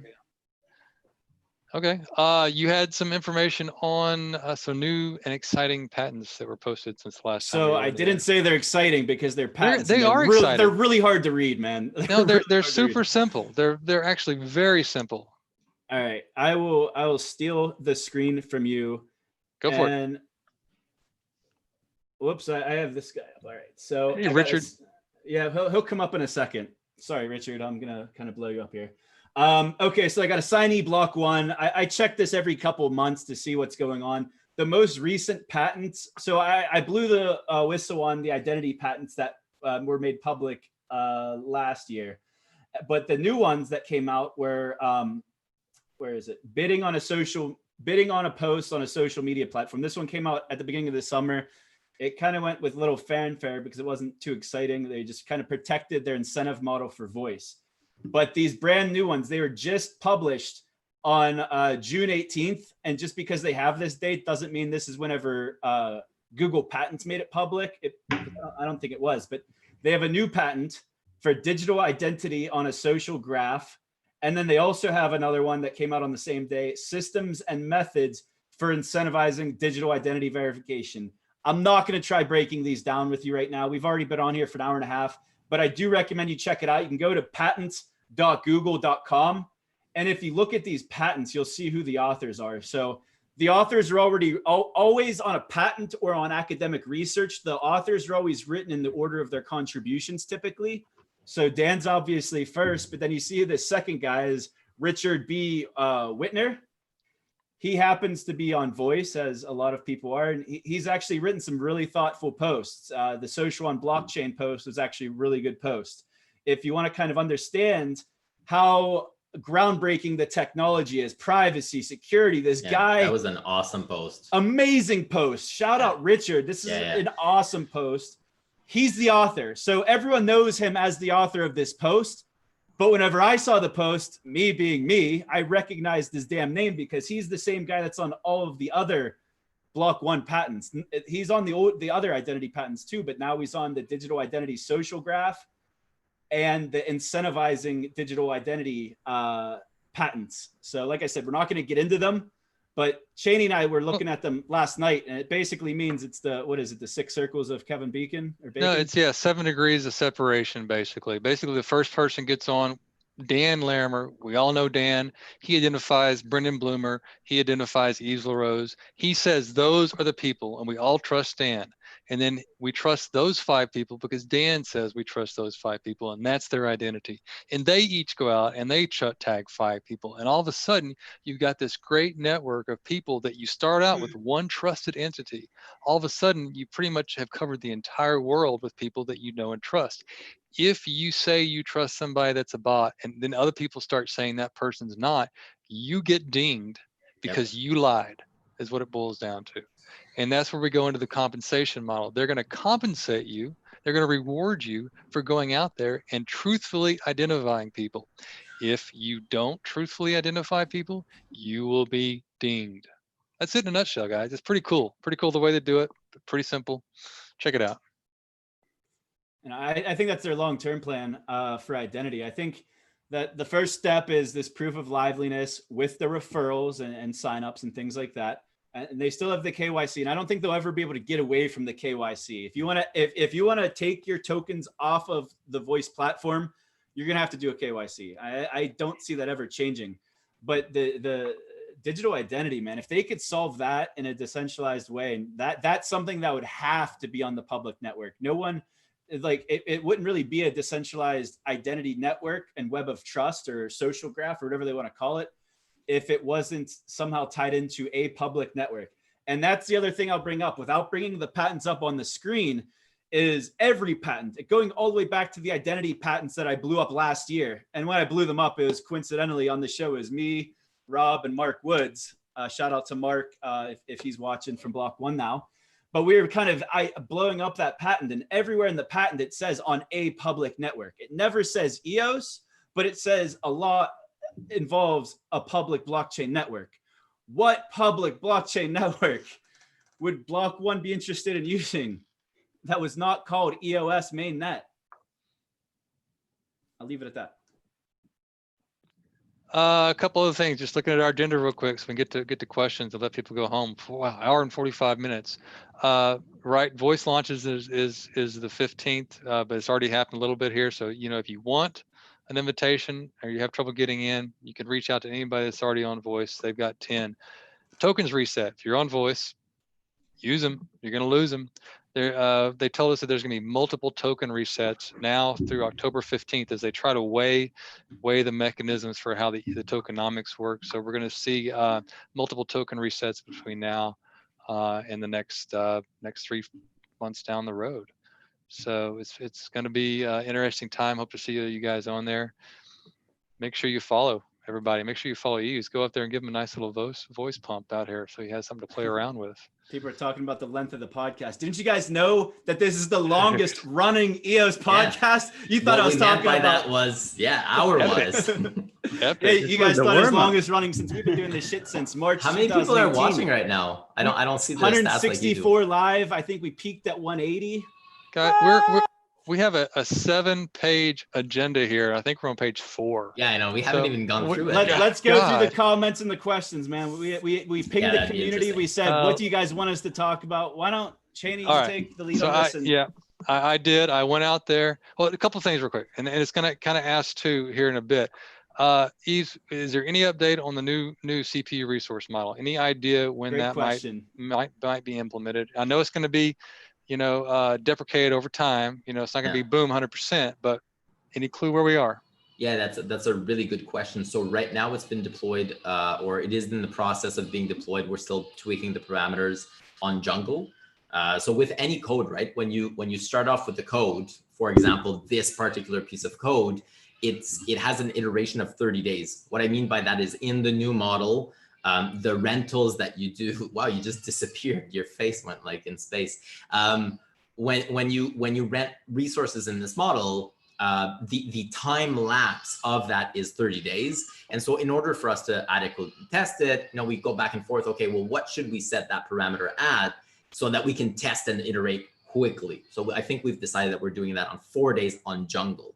And then there are other parameters, for example, to set Jungle as the mainnet currently is. And what I mean by that is there's a certain amount of tokens locked in Rex. Well, on Jungle, that did not reflect the reality on mainnet. So we're still and essentially replicating the mainnet to be able to adequately test. At the same time, we have Kylin. So we've got 2 major test nets that have been utilized by the community over the last 2.5 years, 3 years, actually. What we're deciding to do is, if we have to, and we do have to, should they be mirrors of each other, or should we perhaps tweak some parameters on one versus the other in order to isolate variables twice as quickly, and in order to be able to test edge cases, etc. So right now we're positioning both test nets very much aligned with, let's say, Western and Eastern. That way time zones work out better. People can communicate better, discussions flow better. And then what we are going to do as EOS Nation, what we did with 1.8 upgrade, is then every 2 weeks or so in the beginning, it likely will go quicker over time, but we're then going to join both test nets together and have a call where everybody comes in, talks about, what's happened in the last couple of weeks and how those parameters interacted with each other. So we're still setting up that web. We're still getting people on. We're still, making all the base adjustments. Once that, and updating contracts, there's a lot of stuff that needs to be done. Once that's done, we're likely going to be running this for a couple of months. What's important as well, and people kind of lost that, this is the first time, which is huge. People need to realize this is the first time ever that Block.one has released code, not in a release candidate, and has asked us to test it. What that means is we have the possibility of changing the code and interacting with Block.one, and PBE seems to be the representative right now. They're the ones that are in a way coordinating this or helping the discussion move along. We have the possibility to affect the change before it goes in an RC, which in my mind, I can consider that then as an alpha. Then it goes in an RC. If we go back to Rex 1.0, the way I call it, we had, I believe, 4 RCs before the final. So RCs are like the beta. Once the beta is finally released and we go into the final, which would be, let's say, I believe in Rex 1 cases, it was RC4, RC5, it becomes final, it goes on the official repo, it gets merged. In this particular case, we'd have both systems running in parallel, Rex 1.0, Rex 2.0. Over time, the idea, this is still very theoretical at this point, we're not there yet. The idea is that the liquidity will move from one to the other, and this process might take up to a year, let's say. So going back to your question, timelines are making this timeline very long, and sorry about the baby in the background.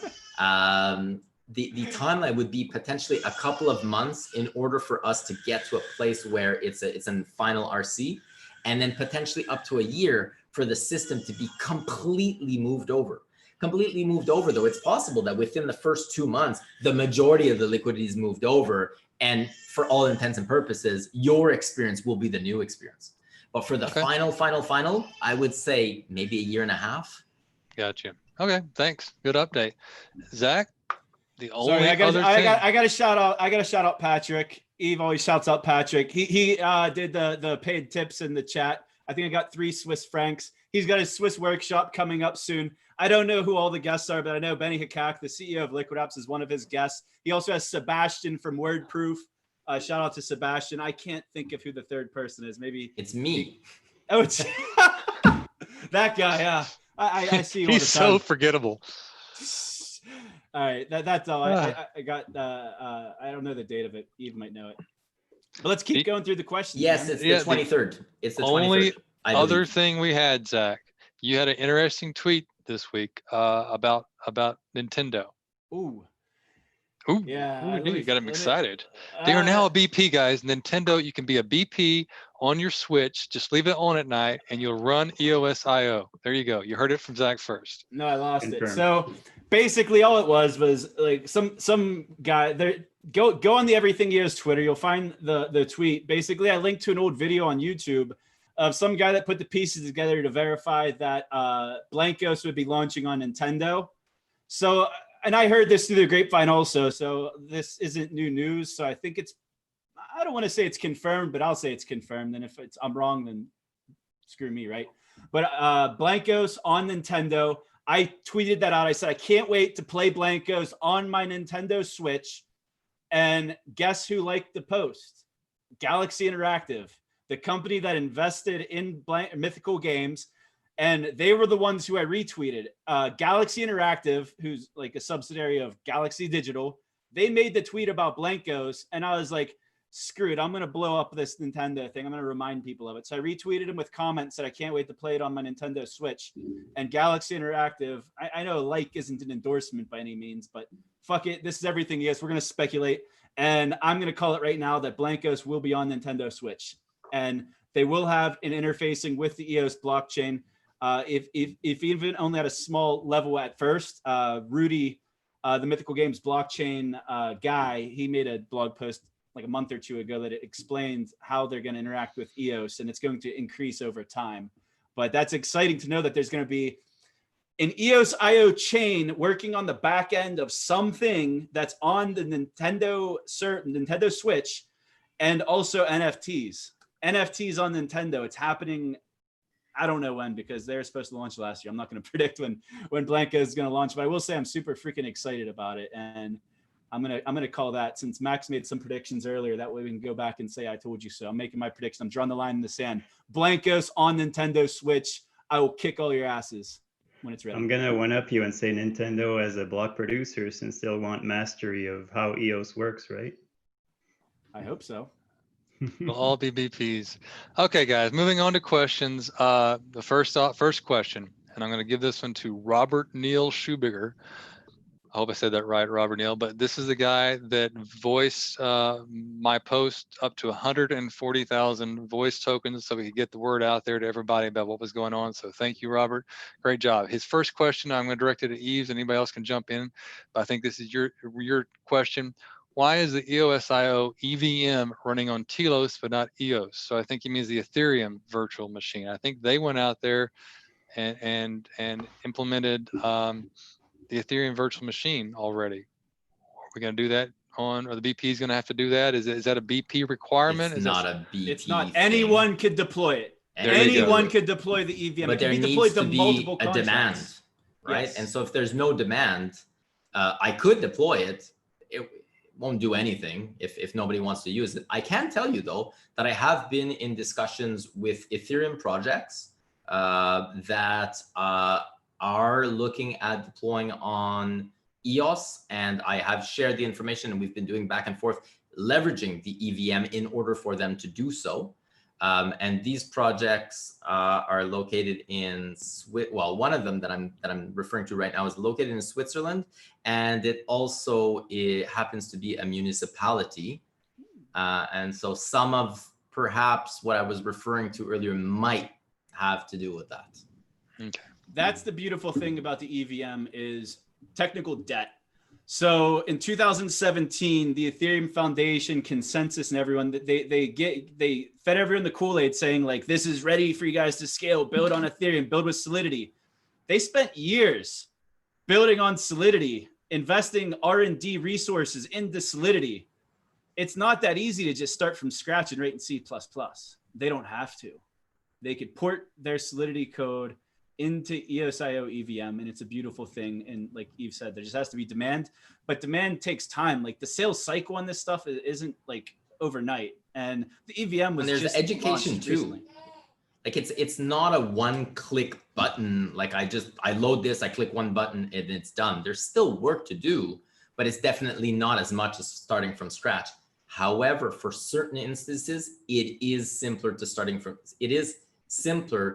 from scratch, because the way that you wrote something for Ethereum, knowing that Ethereum couldn't scale and knowing that Ethereum would limit you in certain ways, but you wanted to do X and you couldn't, it might be simpler in certain areas. And this, one of the projects that we're working with, it's just simpler for them to start from scratch, even though they have the possibility of porting and using the EVM.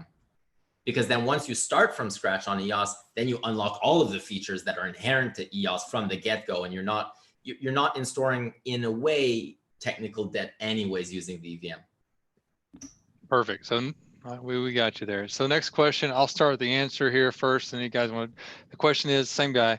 Why do you think all these hyped up NFTs and NFT markets are launching on Wax and not EOS? Couple things.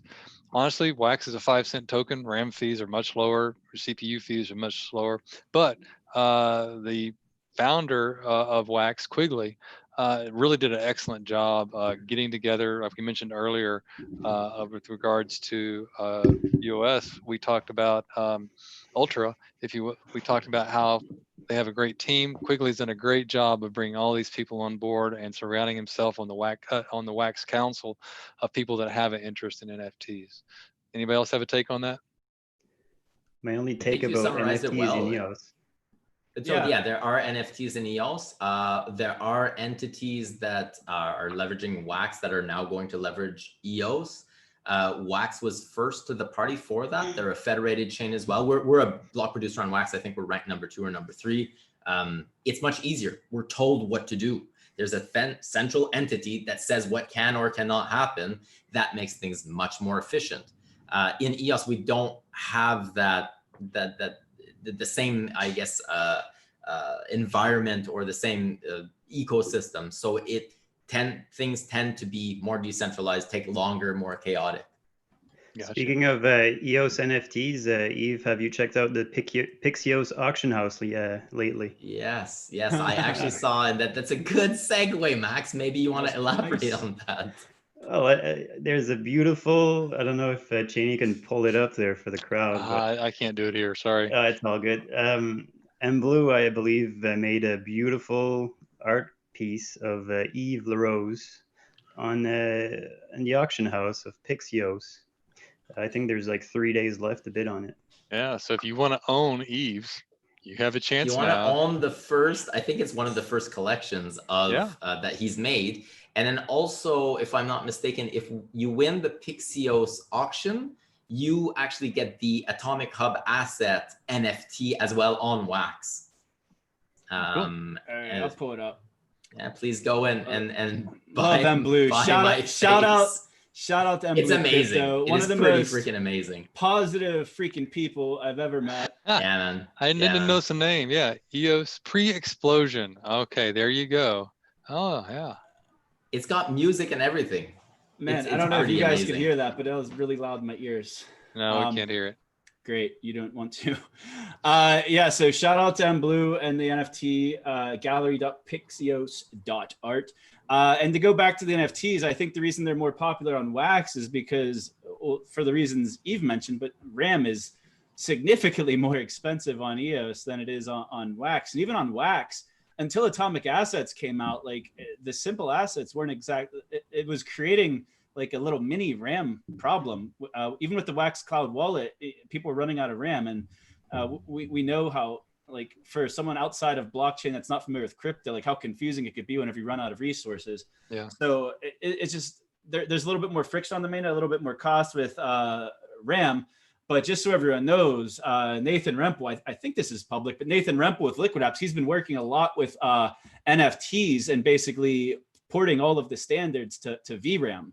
So you're going to start seeing more stuff like that coming out of Liquid Apps. And everything we do is open source, and you'll be able to utilize the DApp network to have RAM lists or very minimal RAM NFTs using the simple goods and D-good standards. So I'll just throw that out there. Okay, this next question is from Juan David Ivora, and I'll break it up and ask one from each of you. What improvements do you think EOS will get in the next year, and what are we trying to fix in terms of governance and at the technical level? So Yves, you want to take it from a technical level? We'll let Zach or Max talk about governance level. The first thing would be the resource model. It's not that the current resource model is bad, but it's inherently flawed when it scales to the level that we've seen it scale to. And the new proposed resource model is really flipping the current model on its head. Right now, one of the biggest issues, or the largest issue with the current resource model, it's not so much how it's made, is that by default, if you have EOS, if you've got EOS, by default, the resources that you have access to are earmarked to you, but they're not made available to anybody else. So when you've got your EOS, you stake it, that portion of resource is yours. Even though you might never use them, they're essentially like taken away from the pool of resources. With the new proposed resource model, it's essentially flipping it over its head, where all the resources that are available theoretically are made available, and then you go get your share of by staking into Rex, or by, I guess, lending from Rex. By default, the tokens that you have now earn you interest by default, instead of having to proactively go into Rex. Now they're essentially automatically generating you dividends. And when you want to lend resources, you essentially take away from your current dividends. And that's going to be, I believe, the biggest improvement from that side of things. And then we're going to continue seeing technical improvements in terms of speed. What single node? I believe in the next year, we're going to start seeing multi-node. Right now, the way that block producers are set up and the way that EOSIO is coded, we really only take advantage of single core. But we've done so, and we've optimized single core so good that we're now at the sub-millisecond level for CPU execution times. We're now, I believe, in a position where we're going to parallelize. and we're not currently parallelizing. Certain actions are being parallelized. We're using multi-thread a little bit, very minimal. Once we're able to do this, you now just scale EOS to levels insane. Just amazing. Imagine right now if I'm using one core and now I'm using the same architecture that I have, but I'm able to leverage, for example, 64 cores. I just 64 times the amount of bandwidth that I'm making available. We're not there yet. I believe this is where we're heading towards. So very cool. Let's go back to an earlier discussion about large entities or known entities being block producers on the mainnet. It's getting really flippin' expensive to run a block producer node on the EOS mainnet. Like, no Joe Schmo is able to just spin up a node and become a producing block producer. I mean, you would still By need the to way, stake when we to get say voted spinning in. up a node, we're saying like spinning up like 25, 30, 50 Yeah. nodes. It's not one thing. So how many like companies are there in the world? Like what's the infrastructure? If you didn't have anything in place right now, Yves, and you were just a guy who wanted to get skin in the game and be part of EOS, say you're a corporation, say you're an IBM, how much investment would it cost? Like, what's the startup cost to run a node on the mainnet as it is today, running, especially with you guys running like the Diffuse Community Edition, which is probably adding an incredible load to your needs. Like, how many companies are there that could afford to do this? A lot. I mean, realistically, a lot of companies can afford this. Can afford it, but with the incentive to do it.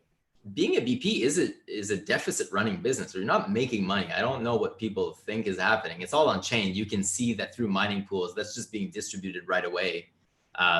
The price of the token with the amount of infrastructure that's required it's not a money making business. Dan predicted this a very long time ago.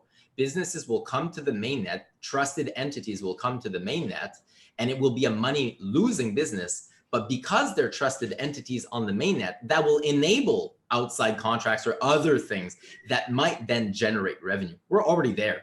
If there's no BPs and our colleagues, that nobody's making money. That's not a thing. Okay, so you like forget that. We're running a deficit. In terms of actual costs, it depends whether or not you go the cloud route or the bare metal route. We at first were the cloud route because it made more sense for us. Plus, we didn't know what the architecture would look like on EOS. EOS wasn't optimized yet. So some people ended up buying, Xeon Platinums, for example, and spending hundreds of thousands of dollars for something that wasn't used because EOS couldn't use it. So you invested too much capital too quickly. Now we're at a point, we're very, very stable in terms of architecture, in terms of infrastructure. So if you were to come in, you wouldn't be wasting the capital that a lot of people like us have invested in prior to or too early, right?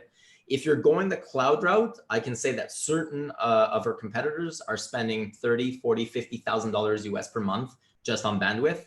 And if they were to, for example, offer history solutions, then that would increase.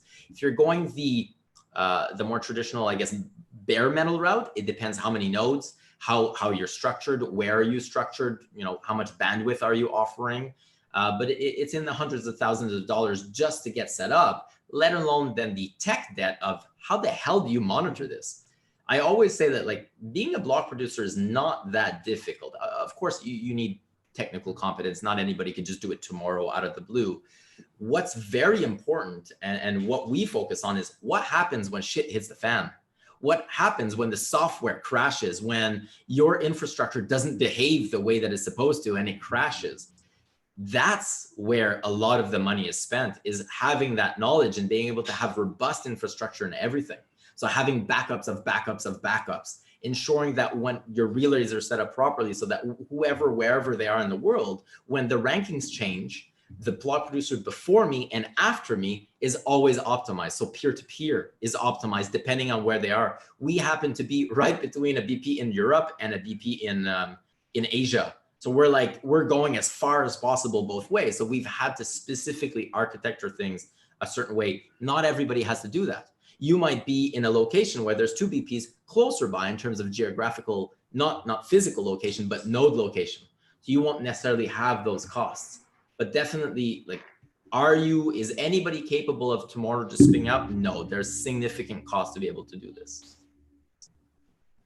So basically, it wouldn't happen overnight. If a large enterprise wanted to get in on this for whatever reason, they'd even be if a large enterprise wanted to, you'd be able to load the nodes. But what happens when they crash? What happens when Node EOS doesn't behave the way you want it to? That you're not going to learn overnight. So I know that we talked about earlier. What if large enterprises were to come? And I believe they will come. But even when they come, are they ready to be a BP? No, not on day one. Because shit happens all the time. And if your shit doesn't work and somebody else, because they're all two new people all at once, doesn't work, the network can crash. And we've seen glimpses of that happen when there was too much movement too quickly on nodes that weren't ready. They just buy out EOS Nation, Zach. They just come in, throw $1 billion at Yves, and Yves. Well, we've seen that happen. We've seen that happen. Look at PBE. There you go. Bought out EOS New York. I mean, right. So there you go. So yeah, is that a possibility? For sure. I see that as a possibility in the future. Yes. And I think that I've always taken the same position. I think that is a positive for the mainnet. The larger the network grows, the more you'll want entities that are capable of running at a deficit, because for them, that's not where they're making money, but that can bring other things. And we're already there. That's already done. Like the golden days of being a BP and making money, those days have been long gone, long gone. Amazing.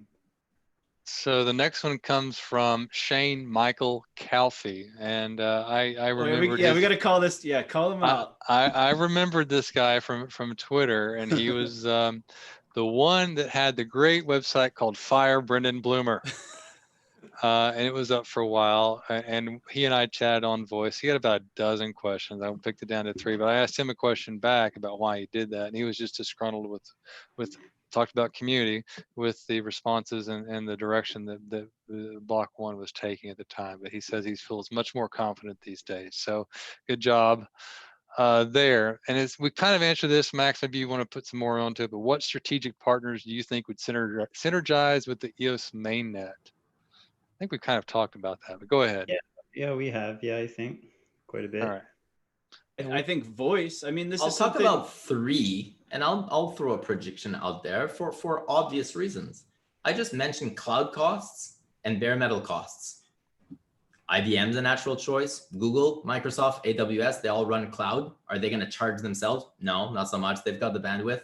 Those are obvious choices. The equivalent in China, I don't recall the name, but there's one of the largest cloud providers in China. If where we're heading is a place where the mainnet costs more and more and more to run, which it is in terms of bandwidth, in terms of infrastructure, who are the people that have access to that? Those companies specifically. So I will make the prediction that at some point, those companies that I named and more that are in that specific space will eventually somehow come in the running. What's lacking in that component though is, will they buy EOS in order to be able to stake themselves? Not sure, debatable, but that would be one key component that is missing in this part. That's interesting. So right now, it's really hard to get into a paid or especially a producing position if you're not offering voter rewards. If you've said about 90% of your tokens go back into the ecosystem through the voting rewards, and yours with EOS Nation are all on chain. So you're not just making this number up. You can see. And we're starting with 0, right? So this is what's different with certain people. They're starting with tokens. We're not starting with tokens. We're starting with very minimal tokens, realistically. So when the herd, as Novogratz used to say, when the herd starts coming, how are the token holders going to vote? Would you take lower voter rewards to have the biggest blue chips in the world running your network? It depends, I guess, if you're looking long-term or short-term, or if you're looking selfish, if you're looking for the value of your token to go up, or if your token to stay at $3 forever as a stable coin and earn your 2 or 3% interest. We have a little bit of everything right now. So this is the beauty of the way that the system is set up right now is that you have your choice as a token holder, how and who and what level of APR you want to get. So some people are offering 5-6% APR, which, like, for those who don't know, the maximum theoretical, if you're in the block producer position, the maximum theoretical that you can give if you give 100% of all of your rewards all the time is like 2.2, 2.3%. Some are offering 5-6%. they're running at a deficit just for their mining pool, let alone the staff cost and the infrastructure cost and everything, right? But that's how they add, one of the ways that they add value to the ecosystem. Now, there are others like us who offer way less than that. We're at 1.85% stable for the last little while. But what we noted, and there's still some proxies that are offering zero, right? And we see that there are token holders within all of that spectrum at various levels, right? And as the ecosystem has gone by, that system really has been democratized, and Genpool was a big component of that, where you now just go wherever you see fit. And so some people might come in, let's say a big enterprise comes in, they might say that they give voter rewards, and or they might come in and say they don't give voter rewards, but people still would stake to them. But there would be all of those different kind of levels or opportunities in between. And voter rewards. Token holders might say that, like we see with Binance right now, they're not a top 21 BP yet. So what are they not doing, or why aren't they a top 21 BP, whereas others are? We've seen people that offer higher than us, but they're not necessarily a BP. This idea that the only thing that is attracting and getting votes is only voter rebates is flawed. And we see that is on chain. But the idea that also not giving any voter rebates is a mechanism to be able to be put in position is also flawed. This idea that you're going to be able to keep 100% of what you make right now is no longer really a viable solution. Zach, and you may get rewards kind of in between. You may get rewards from Apple and Apple Store credit. Perhaps, there's different things that they can do to put on their books that may never come to fruition. They can just have some other rewards there that don't actually leave their pocketbooks, like EOS rewards do, or voter rewards do, that are automated and go out every day. Different mechanisms for incentivizing people. Value comes in very different ways, right? So we offer voter rebates as one of the things we offer for value. But when we build tools, when we interact with the community, the hot sauce, whatever it is we do, those are also value added items that don't necessarily cost us something tangibly, but there is a cost, sweat equity cost or time cost. So if you had an Apple or something that could offer gift cards or 25% off. If you stake in my pool, I'm going to give you 25% off your next iPad or whatever it is. Love it. And that way you're buying their product and getting an incentive. And we're already seeing this. I just want to call out Layer One Podcast. It's probably Zach Quezada behind that screen name. He's like, oh my God, you guys are still here. We still have 159 people watching. Man. Good job, 2 guys. hours and 15 minutes guys. in. This is insane. Smash the likes. Smash the likes for sure. There should be at least 150 likes. We still got a few more questions here, guys, and we're getting there. How will IBC compete and win against oracles such as Link? Honestly, I mean, Link, you got DApp, right? You got all the other sorts of things. You don't have the associated costs necessarily of running, oracles on EOS that you do, but go ahead. Well, there's also going to be entities. Look at what Coinbase is doing with their oracle on Ethereum. Like, their trusted entity. You don't have to have a decentralized oracle system if you trust Coinbase. It depends on your application use case and what you need that oracle feed for. So I think we're going to see something like that, even potentially from Coinbase. Coinbase could potentially even be one of these block producers we're talking about in the future. We've seen every other major exchange do it. And we know that somewhere Block.one has a relationship with Coinbase. And I'm sure a lot of block producers have relationships with Coinbase. They run a lot of infrastructure. They run their own nodes. They had problems a couple months ago, and they had support from somebody. Last year, they coordinated with Block.one for B1 June. You think like they just showed up at B1 June without planning? They kicked off the rewards program. You could earn $10 of EOS on Coinbase. Where do you think that EOS comes from? Someone gave them that EOS that they've been giving out since last year at B1 June. Like there are seeds planted all across the ecosystem. I think we're going to see some really interesting stuff. Yeah, I think Link's a huge mania bubble. I mean, they have so much competition, both centralized and decentralized, and it's barely something special in my opinion. So I don't know. They're not worth $15 a token?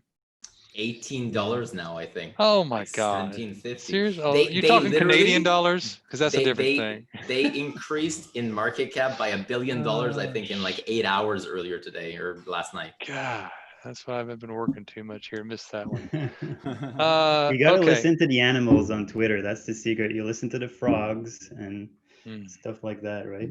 Follow the frogs. That's how you make money in crypto. David Craig Schlossman from Voice says, will we see Block.one put the RAM to good use this alt season?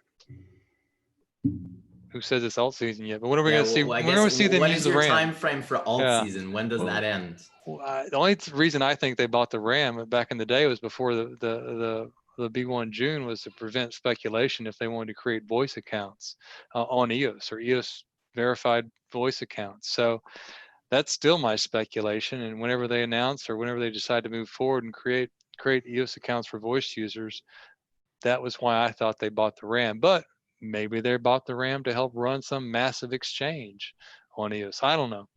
We still think that might be a private chain. Anybody else? RAM speculation? Zach made a good point the other day along the lines that if voice token is on EOS, every user would need an EOS account, right? Mm-hmm. Yeah, and there's a way. You had a old Telegram message you pulled up somewhere, Chaney, where Dan was talking about how you could have an EOS account that has like a flag basically that says whether or not it's KYC verified or he didn't say voice at the time because voice didn't exist. But in the token contract itself, you can control it and just say like, okay, tokens can only go to wallets that have this flag designated on them, which would be like a voice verification transaction. And you could have the tokens on the EOS mainnet and they could only transact between other verified accounts. And if you tried sending it to a non-verified account, it just doesn't go through. Like I could see that being one of the futures of EOS accounts as far as is concerned. Well, we talked about this, Zach. You and I had a show back in February. Right. The intent originally was to give EOS users free accounts, and then other dApps would be able to build using verified individual voice accounts to know that they weren't dealing with bots and know that they were dealing with live individuals. And the value with that was that, there's lots of reasons you want to make sure you have individuals with what you're doing, including UBI and other things that we've speculated on the past about why you need to know there are people there so you can work on not only UBI, but voting proxies to make sure the individual votes on a proxy. That person can't get in there and game the system and have multiple people voting on it. So it would be a very, very powerful tool for EOS and decentralization if you knew that all these verified accounts were on EOS. It'd be great. And they notice here, we're not only the largest RAM holder, we're the largest CPU holder. So anyway. Maybe, so I'd be happy if that's something we got on the 15th. I don't know if it's going to happen. So even if voice isn't like, I don't know what they're moving to the mainnet. Maybe it's hashes, maybe it's something else. But having that an open API, for example, that allows you to have voice verified EOS accounts. And you could do that from whatever private blockchain voice is running on. Basically, that if I'm transacting on voice, it's me because I KYC'd or I did my proof of liveliness. From within voice, if I could create a transaction where I basically just tell it my EOS mainnet account and I say, this is me, this is the account that went linked to my voice account, submit transaction. Because I'm KYC'd, because I'm a real person on the voice private blockchain, it knows that I'm the one that submitted that EOS mainnet account. So then within like some voice database, it could basically have it registered of all the voice verified EOS mainnet accounts linked to it. I want to see something like that, whether it happens on the 15th or not. I think there's dApps out there, and Vigor DAC is one of them, that could greatly benefit from this unique identity without actually having voice doing much on the mainnet in the short term. All they need to do is pass the data, and they could do that by storing it in their RAM or just transacting it somehow into a table on the mainnet. Like, I'd be happy with that. That's a huge feature that we don't have. True. It would kill a lot of cyber attacks. We talked about this a long time ago, but Brendan came out and said, when it all sinks in, people will realize that how big of a deal this is, that social media and the EOS blockchain, in my opinion, there isn't anything we could have done to add more value. And what adds value to the EOS blockchain is bringing in verified users, thousands, hundreds of thousands, millions potentially of verified users on voice getting on the EOS blockchain. And that's how you add the most value to EOS.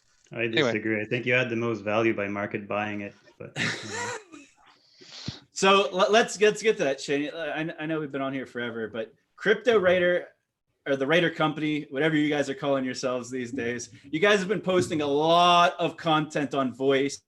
You guys got the Block.one grant. I think you got some follow-up, something or other going on with voice.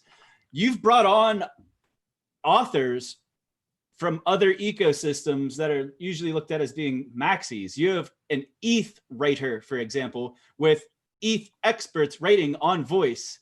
So Bitcoin, oh my God, that ETH expert, sorry to interrupt there, William Peaston is amazing. He's just amazing. Great. Like he almost turned me into an Ethereum maximalist. I mean, he got Max to buy an ETH shitcoin for $300 yesterday. Yeah, it's a Liechtenstein shitcoin. Yeah. So no, seriously though. Okay, I'll just give you a brief update. Kenny's done a great job, and Sean have done a great job. We have worked in association with Voice to try to create our community on Voice, if you will. Communities aren't available on Voice right now, but they will be coming. And what we're trying to do is create a publication on Voice and make Voice the ability for people to come and find their specific community. And what Writer wants to do is to have these. We don't want to be EOSwriter. We want to be, everybody has a voice. Everybody can come in and find really good content within these separate communities. We're starting out pretty small. We've got BTC Writer, EOSwriter, ETH Writer, and we got some news and popcorn. Everybody loves popcorn out there right now. And we got great writers like Max. We have bonds with NFTs. We've got Sean doing the popcorn, and then we have all these community managers that are really helping us bring in. Right now we're almost to 36 writers that we're bringing in, working on making Voice a good platform to find good content. And we hope to ramp that up over the next 3 months. So when October 15th comes and Voice opens up, we're just helping Voice reach the masses and have a reason for people to come to Voice. Yeah. I'm still here. Go ahead, Max. I was just going to say it's important also as a community not to be toxic towards those other communities, right? We need to grow that entire ecosystem within Voice in a diversified manner. It helps everyone. The ETH guys, the BTC maximalists, everybody are using an EOS-based platform to share this knowledge. So if we continue to bring other people on, it'll be a great exposure to EOS from other networks. So hopefully we can do that. If you think that you would like to join the Writer Company and be a writer with us, and let us know, please reach out to me. Please reach out to Sean. Please reach out to Kenny. We're looking for good content. We want to get you on board and get you out there and reward you for producing good content. So let us know. Appreciate that shout out, Zach. And speaking of shout out to Adriana from Cypher Glass. She said, "Great show, guys. $5 tip." Nova Crypto gave another Swiss franc. Zach Quezada from Layer One Podcast gave a $5 tip a little bit ago. So thank you to you guys. Thanks for all. We're down to 146 on the live stream, but that's okay, man. We're 2.5 hours in. I guess this is what happens when we're not doing everything EOS for like over a month. We gotta go long. All right, so we answered the RAM question. Next one up, and this one's for you, Max, specifically at you. What color eyes do you think Rude Mud Crab has, and is he chiseled and as well thought out is he as chiseled as his well thought out replies make him seem to be? Honestly, that's a pretty stupid question because every crab in the world has black eyes, right? So, I mean, he's got black eyes. It's Rude. Easy question. Give us a harder question. I will predict this. That motherfucker, he's a ginger. I know he has red hair. What color hair do red-haired people have? I don't really know. Don't they all have? Is there something about? I don't know. Red hair, blue or green eyes? Brown? Yeah, I'd say blue or green. Good. Oh, there's some red. I do brown eyes too. All right. We already answered this one. How do you feel about B1's involvement in the community over the last year? We can skip that one. This is from Oscon Crypto on Twitter. Can EOS compete with DeFi projects on Ethereum? Hell yeah, we can. Yeah, yes. Vigor, better. hey, bonds for you. Vigor 1000X. You heard it here. 1000X Vigor is coming. No, seriously, there's lots of great projects out there.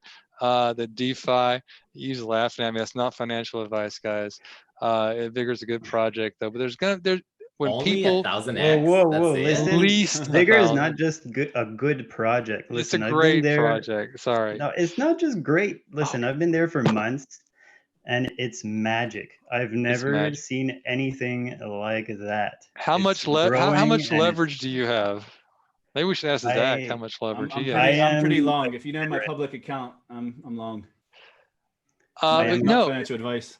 We talked about the ETH costs earlier and YAM and kind of made fun of that. I mean, when you're trying to transact on ETH and you can't micro transact, you can't buy a small pool of anything, $300, and it's going to cost you 10, 15, 20 bucks. You're not going to do it.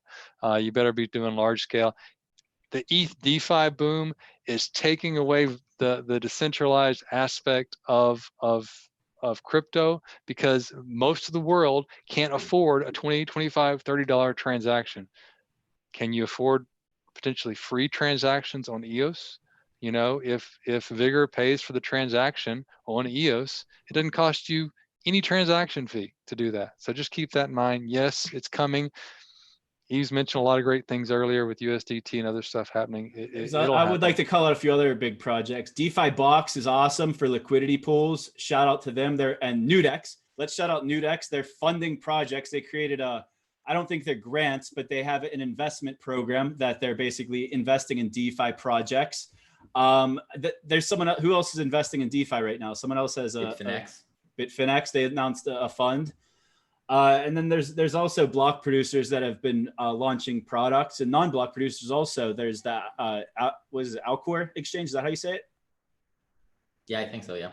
That's another product. So there's all kinds of stuff in the works. The thing we're lacking is liquidity. And as Yves said in like hour one, whenever that was, feels like forever ago, there is liquidity coming.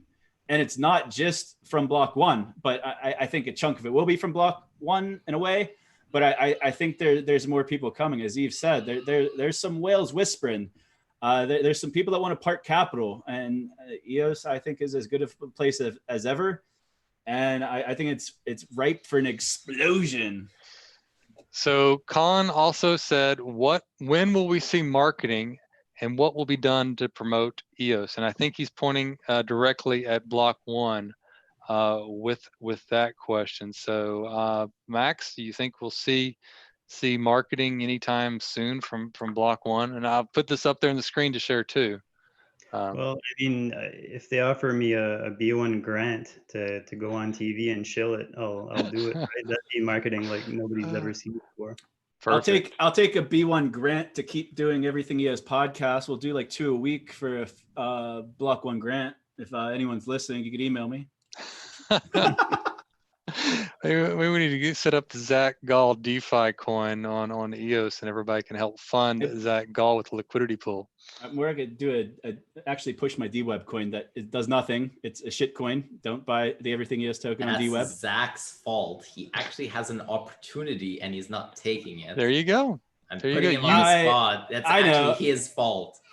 So the other thing, I am in the US. I don't feel comfortable with a token, but I think I might, man. This has been so fun. True. You actually created a profile, and then in the description you wrote YOLO, and that's all it was. Hey, and people invested in that token, and I don't know. I did. I gave you like $100 or something like that on the first day. Man, I miss these things. I was something like 95% of your liquidity.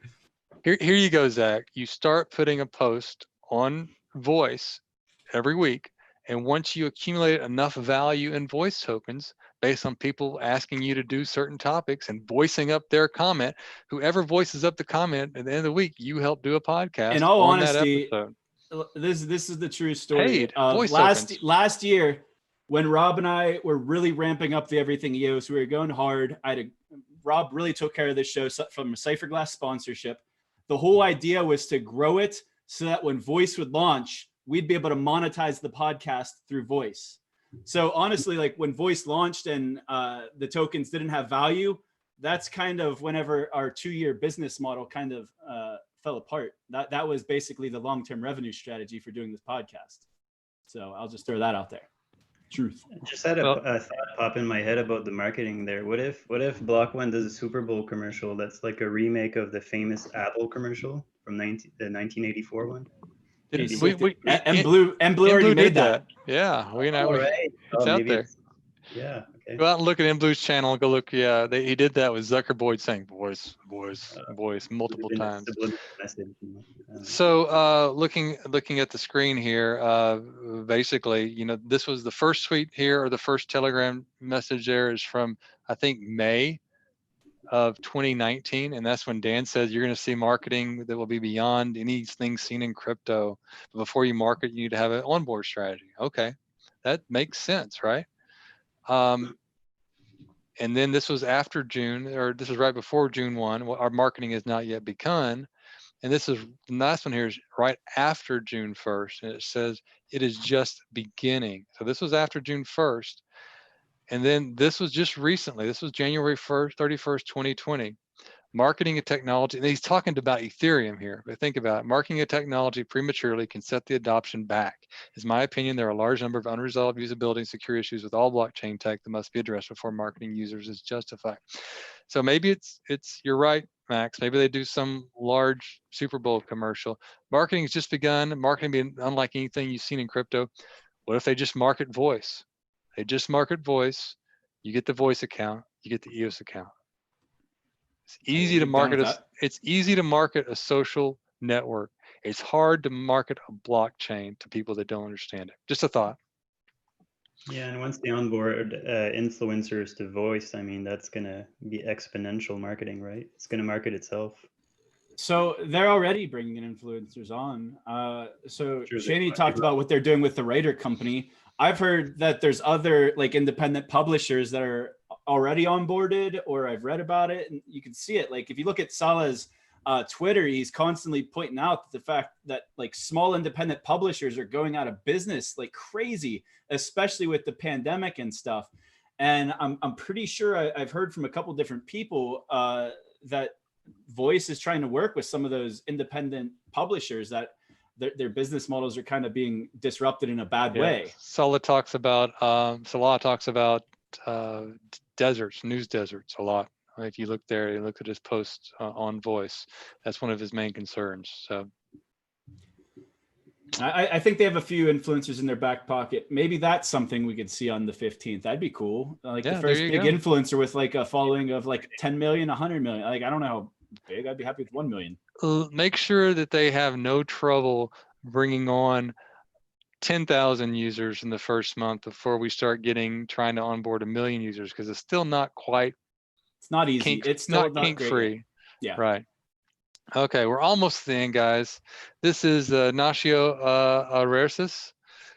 Don't know if we can answer any of these. Who is Tequila? Does anybody have any clue who Tequila is on Telegram and I thought that was Dan Larimer. Remember that? That was when Dan used to joke around saying he was Tequila. Yeah. He is an OG. We're pretty sure it's not Dan then. Tequila. No, it's not. Join Voice and bring yourself out there. Recognize, put the Tequila handle on Voice and say hello to us.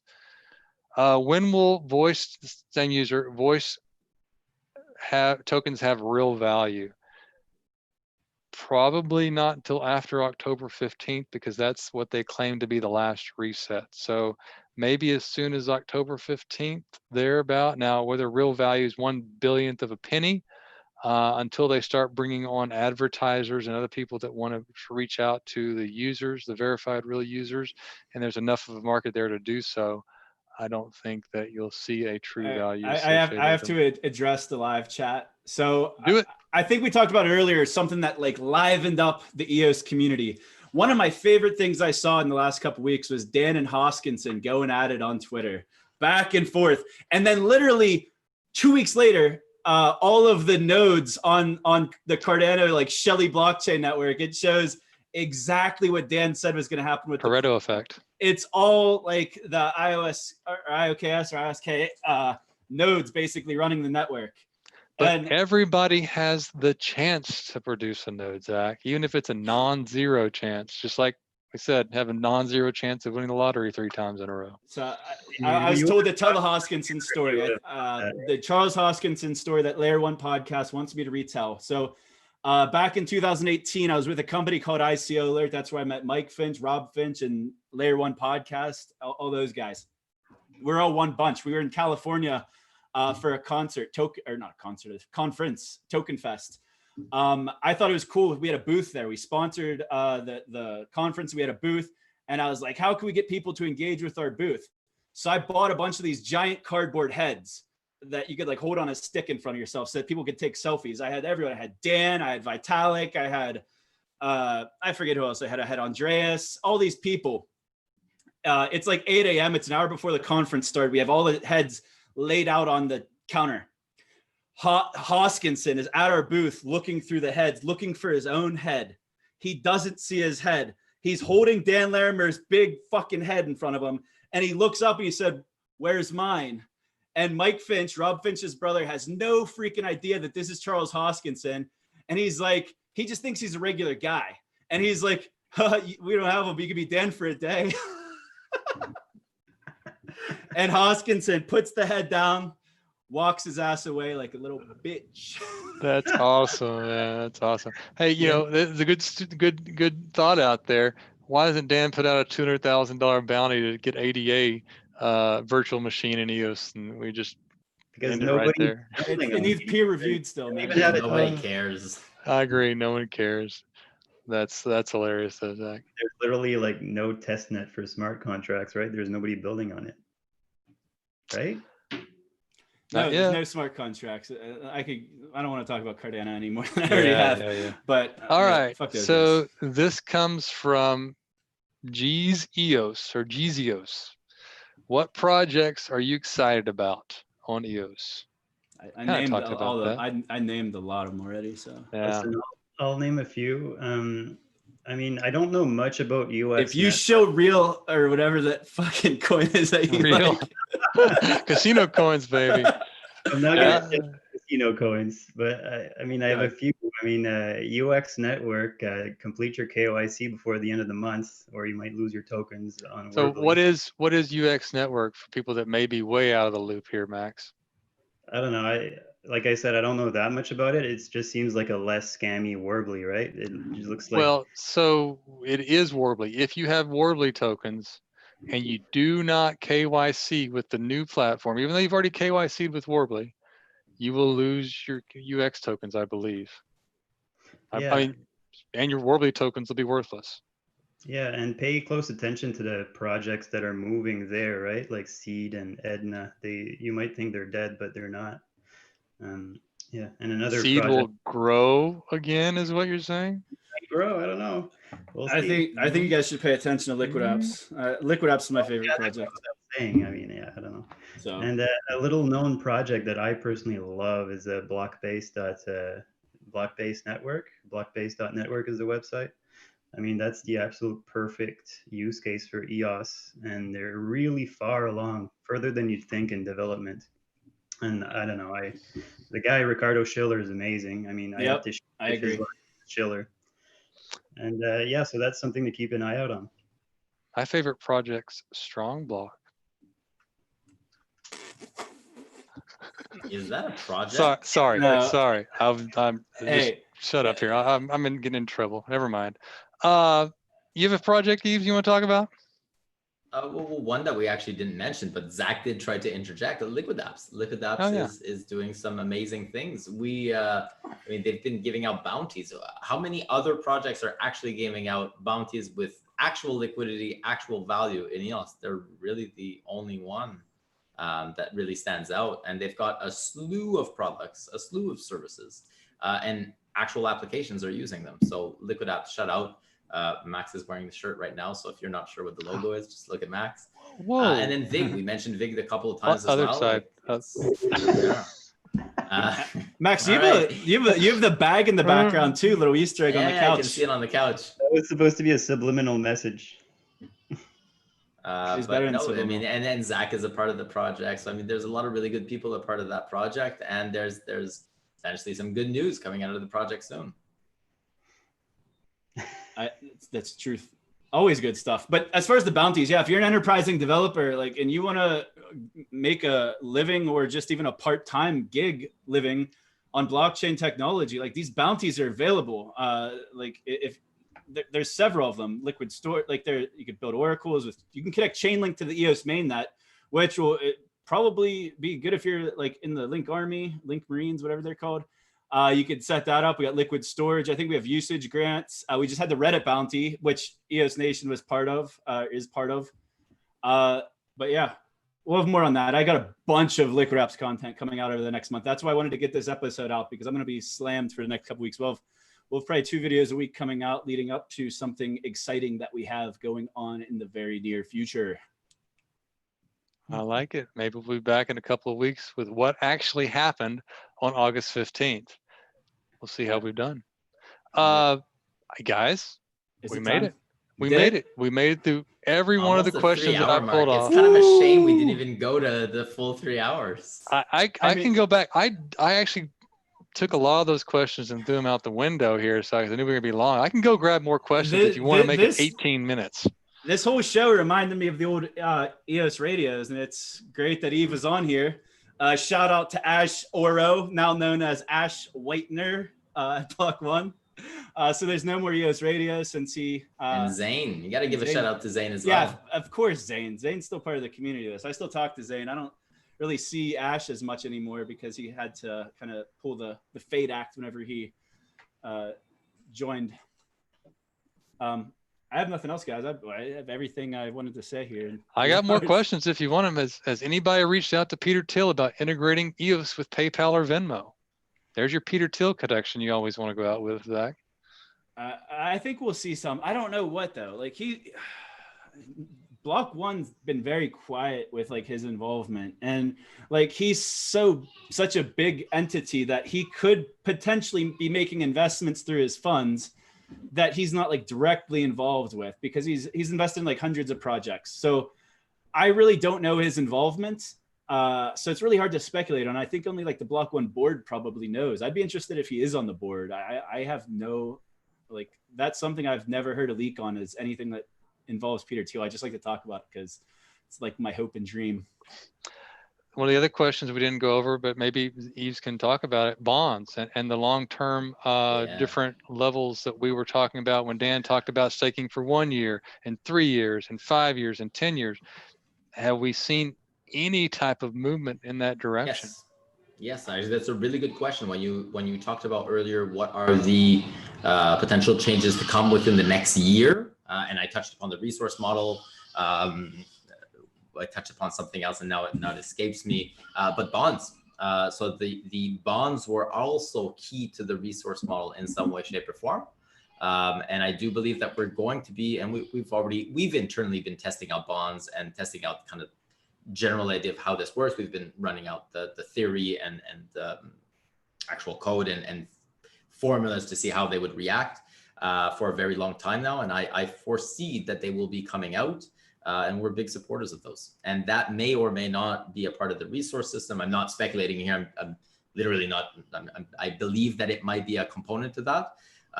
And I believe that, we're going to see in the next, let's say 6 months, that's possibly going to be something that's going to be ramping up. With the new resource model, in addition to these potential bonds, do you envision the utility of the EOS token like feeling and looking and being completely different than it was originally whenever the what I've been saying, for those who actually follow me in channels that I do speak out more so, and one of them would be, I guess, the Mainnet BP channel, because it's comprised of the other BPs, but at this point I think there's 500-600 people in that channel. What I believe is going to happen is that the narrative around the EOS token was very much so, your token gives you access to resources. And so it was a resource token. I believe that the shift that we are seeing is that EOS will become a value token. And the bonds and the resource model are key components of this.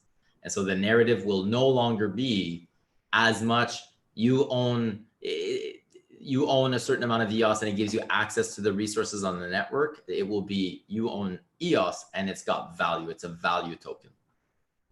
So pretty soon people will be able to pay for a month's supply of CPU with a credit card. I like it. Well, I don't know where that came No from. comment? I'm not even trying to take that question. Hey, it's got no utility anymore. Let's just go ahead and start paying for all these transactions. There is a utility. So there's still a utility. It's a value token, Yves. It's a value token, yeah. Well, what we're trying to do, a big component of things is that we've noticed, and this is no secret or anything like that, the UX on EOS is very challenging. It's actually really hard for users. All right. And the resources component of things, because people we shouldn't use, and we don't use free resources or free transactions. That's not a thing. It was fee-less transactions. Somebody, for some reason, added an R in there. So they're fee-less transactions, and they are fee-less transactions. But the interaction with the blockchain for that in the very beginning was quite clunky. I mean, when EOS launched, we didn't even have a wallet. And so you were interacting using either a Node.js, EOS directly, or you were using the EOSC tool, for example, from EOS Canada. Over time, we've now built the tools, and we've been able to, at this point, if you're still paying for resources to use your EOS account, you're doing things, I mean, you're doing things wrong. There are multiple portals, most of the wallets, most of the block explorers, they all pay for you, right? But the concept of resources are still very much present for developers. My opinion, and what I believe we're heading towards, and we're going to be facilitating this, and we're specifically building things out for this EOS Nation, is that not only will resources be abstracted away from the end user, but they'll be abstracted away from the developer, so that the end user will be 2 levels removed of what resources are. Resources still exist, though. Just because we have a new resource model doesn't mean that we now have an infinite amount of CPU, bandwidth, etc. Those still exist. They'll just be abstracted away from the users, and more so from the developers. So that the developer, it was always said that the idea is that the developer should focus on developing, and that EOS itself is kind of the, let's say, SL protocol layer of the internet, where you no longer need to take care of security. Well, now we're going to abstract that further. Well, you also don't need to take care of resources of what a blockchain is, and that's just going to be abstracted away from you. And you're going to have these middle layer solutions, and some already exist. For example, gray mass fuel. Those are just going to expand further, and we're going to see integration with the resource model that's being worked on. So that really expands everything. And I believe that the bonds, the pools, are a key component of that. And the bonds in the pools are a key component of EOS becoming a value token.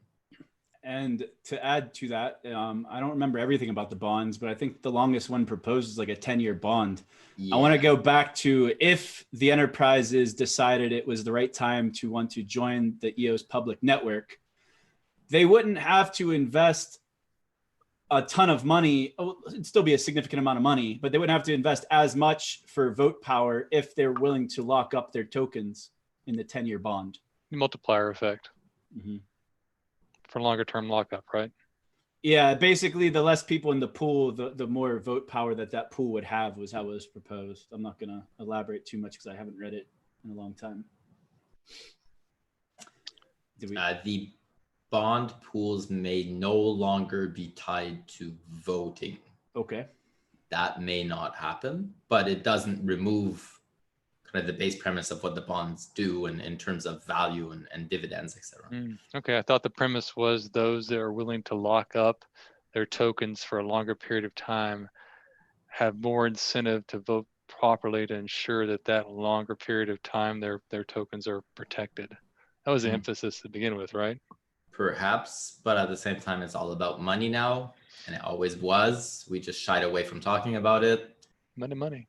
How long you stake in is how much money you're going to have access from the network, from the pools, basically.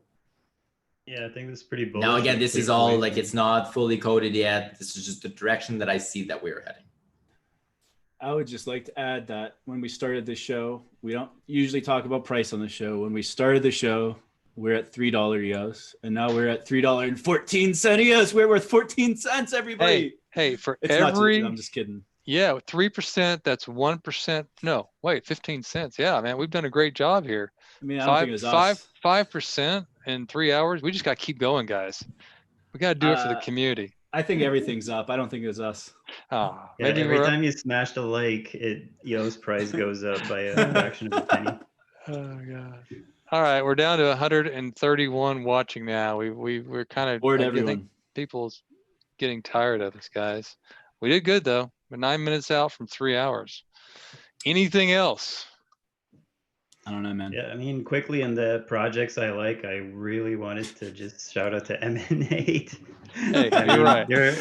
People are sending max tokens on the DL, like, hey, shout this project out.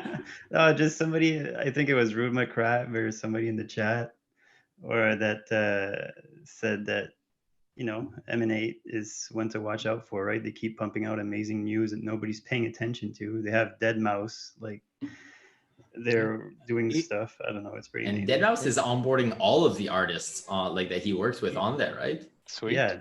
Deadmau5 is legit. Eve, I hope your baby's still okay, man. It stopped crying. You haven't changed its diaper in 2 hours. You said you were gonna be right back. Yves, when are we gonna be able to use YubiKey? When is that? It's been a year and 2 months since we got the YubiKey at B1 June. As far as I know, we can't really utilize it much yet on EOS. Correct, and I don't have an answer for that. Okay. All right, I have a question. I have no idea of the answer. So a long time ago, before the mainnet launched, or even after the mainnet launched, we were like looking at like when B1 wallet. Is there ever going to be a B1 wallet in any capacity, or is it they open sourced their library for the authenticator library last year? Is that the end of it, or will we see a Block.one or Voice or any future product branded wallet? Voice is going to be a wallet, Zach. Okay. Think about it. Sure. I mean, KYC, do you hold tokens? Yeah. Yeah. I mean, Voice is how it's just like going to be essentially a MetaMask. I mean, that's what you're doing. You're getting into Voice to get your Voice tokens. That's a stretch, but I'm just throwing that out there. All right, I think we got to close her out and wrap her up with a Go EOS, boys. Anything else we got to cover? Man, people in the chat saying they need drinks now, so maybe that's what we should all go do. Yes, sir. Yeah. Yes, it was sir. fun, you guys. Had beer earlier there, Max. Yeah, you're on number 3 already. Yeah, you kept turning your camera off every time you run into the kitchen. Yeah. Now I need my no, I won't say anything. That's all. You're in Canada. It's cool. Yeah, it's cool. I don't know. All right, shall we end it up with a Go EOS? I think we should. I think we do it on a. How many people are still watching? We should 127. Wow. So everybody listening at home, we can't see you, but you should. I mean, you guys are and girls are truly EOS, pioneers and supporters. We should all do the Go EOS together. They're doing it. They're doing it in the channel. It's starting. And I just saw Onessus in here. Shout out Dante and the Onessus team. Shout out Hodo God. That was a sick trailer that they put out. If you haven't seen it, check it out. It's a new game that will be deploying on Wax shortly. Oh, we're back up to 132, guys. We're bringing them back. They're coming back in for the Go EOS. They're coming back to do the Go EOS. Nice. It's everyone. They're doing it. They're coming back in to try to watch the damn episode from the beginning, and we're still here talking 3 hours later. All right, who's gonna lead us off? All right, guys. Until next time, I am Zack Gall. I am Chaney Moore. I'm MaxShill. And I'm Yves La Rose. And this is everything EOS. Go EOS! Bye, guys.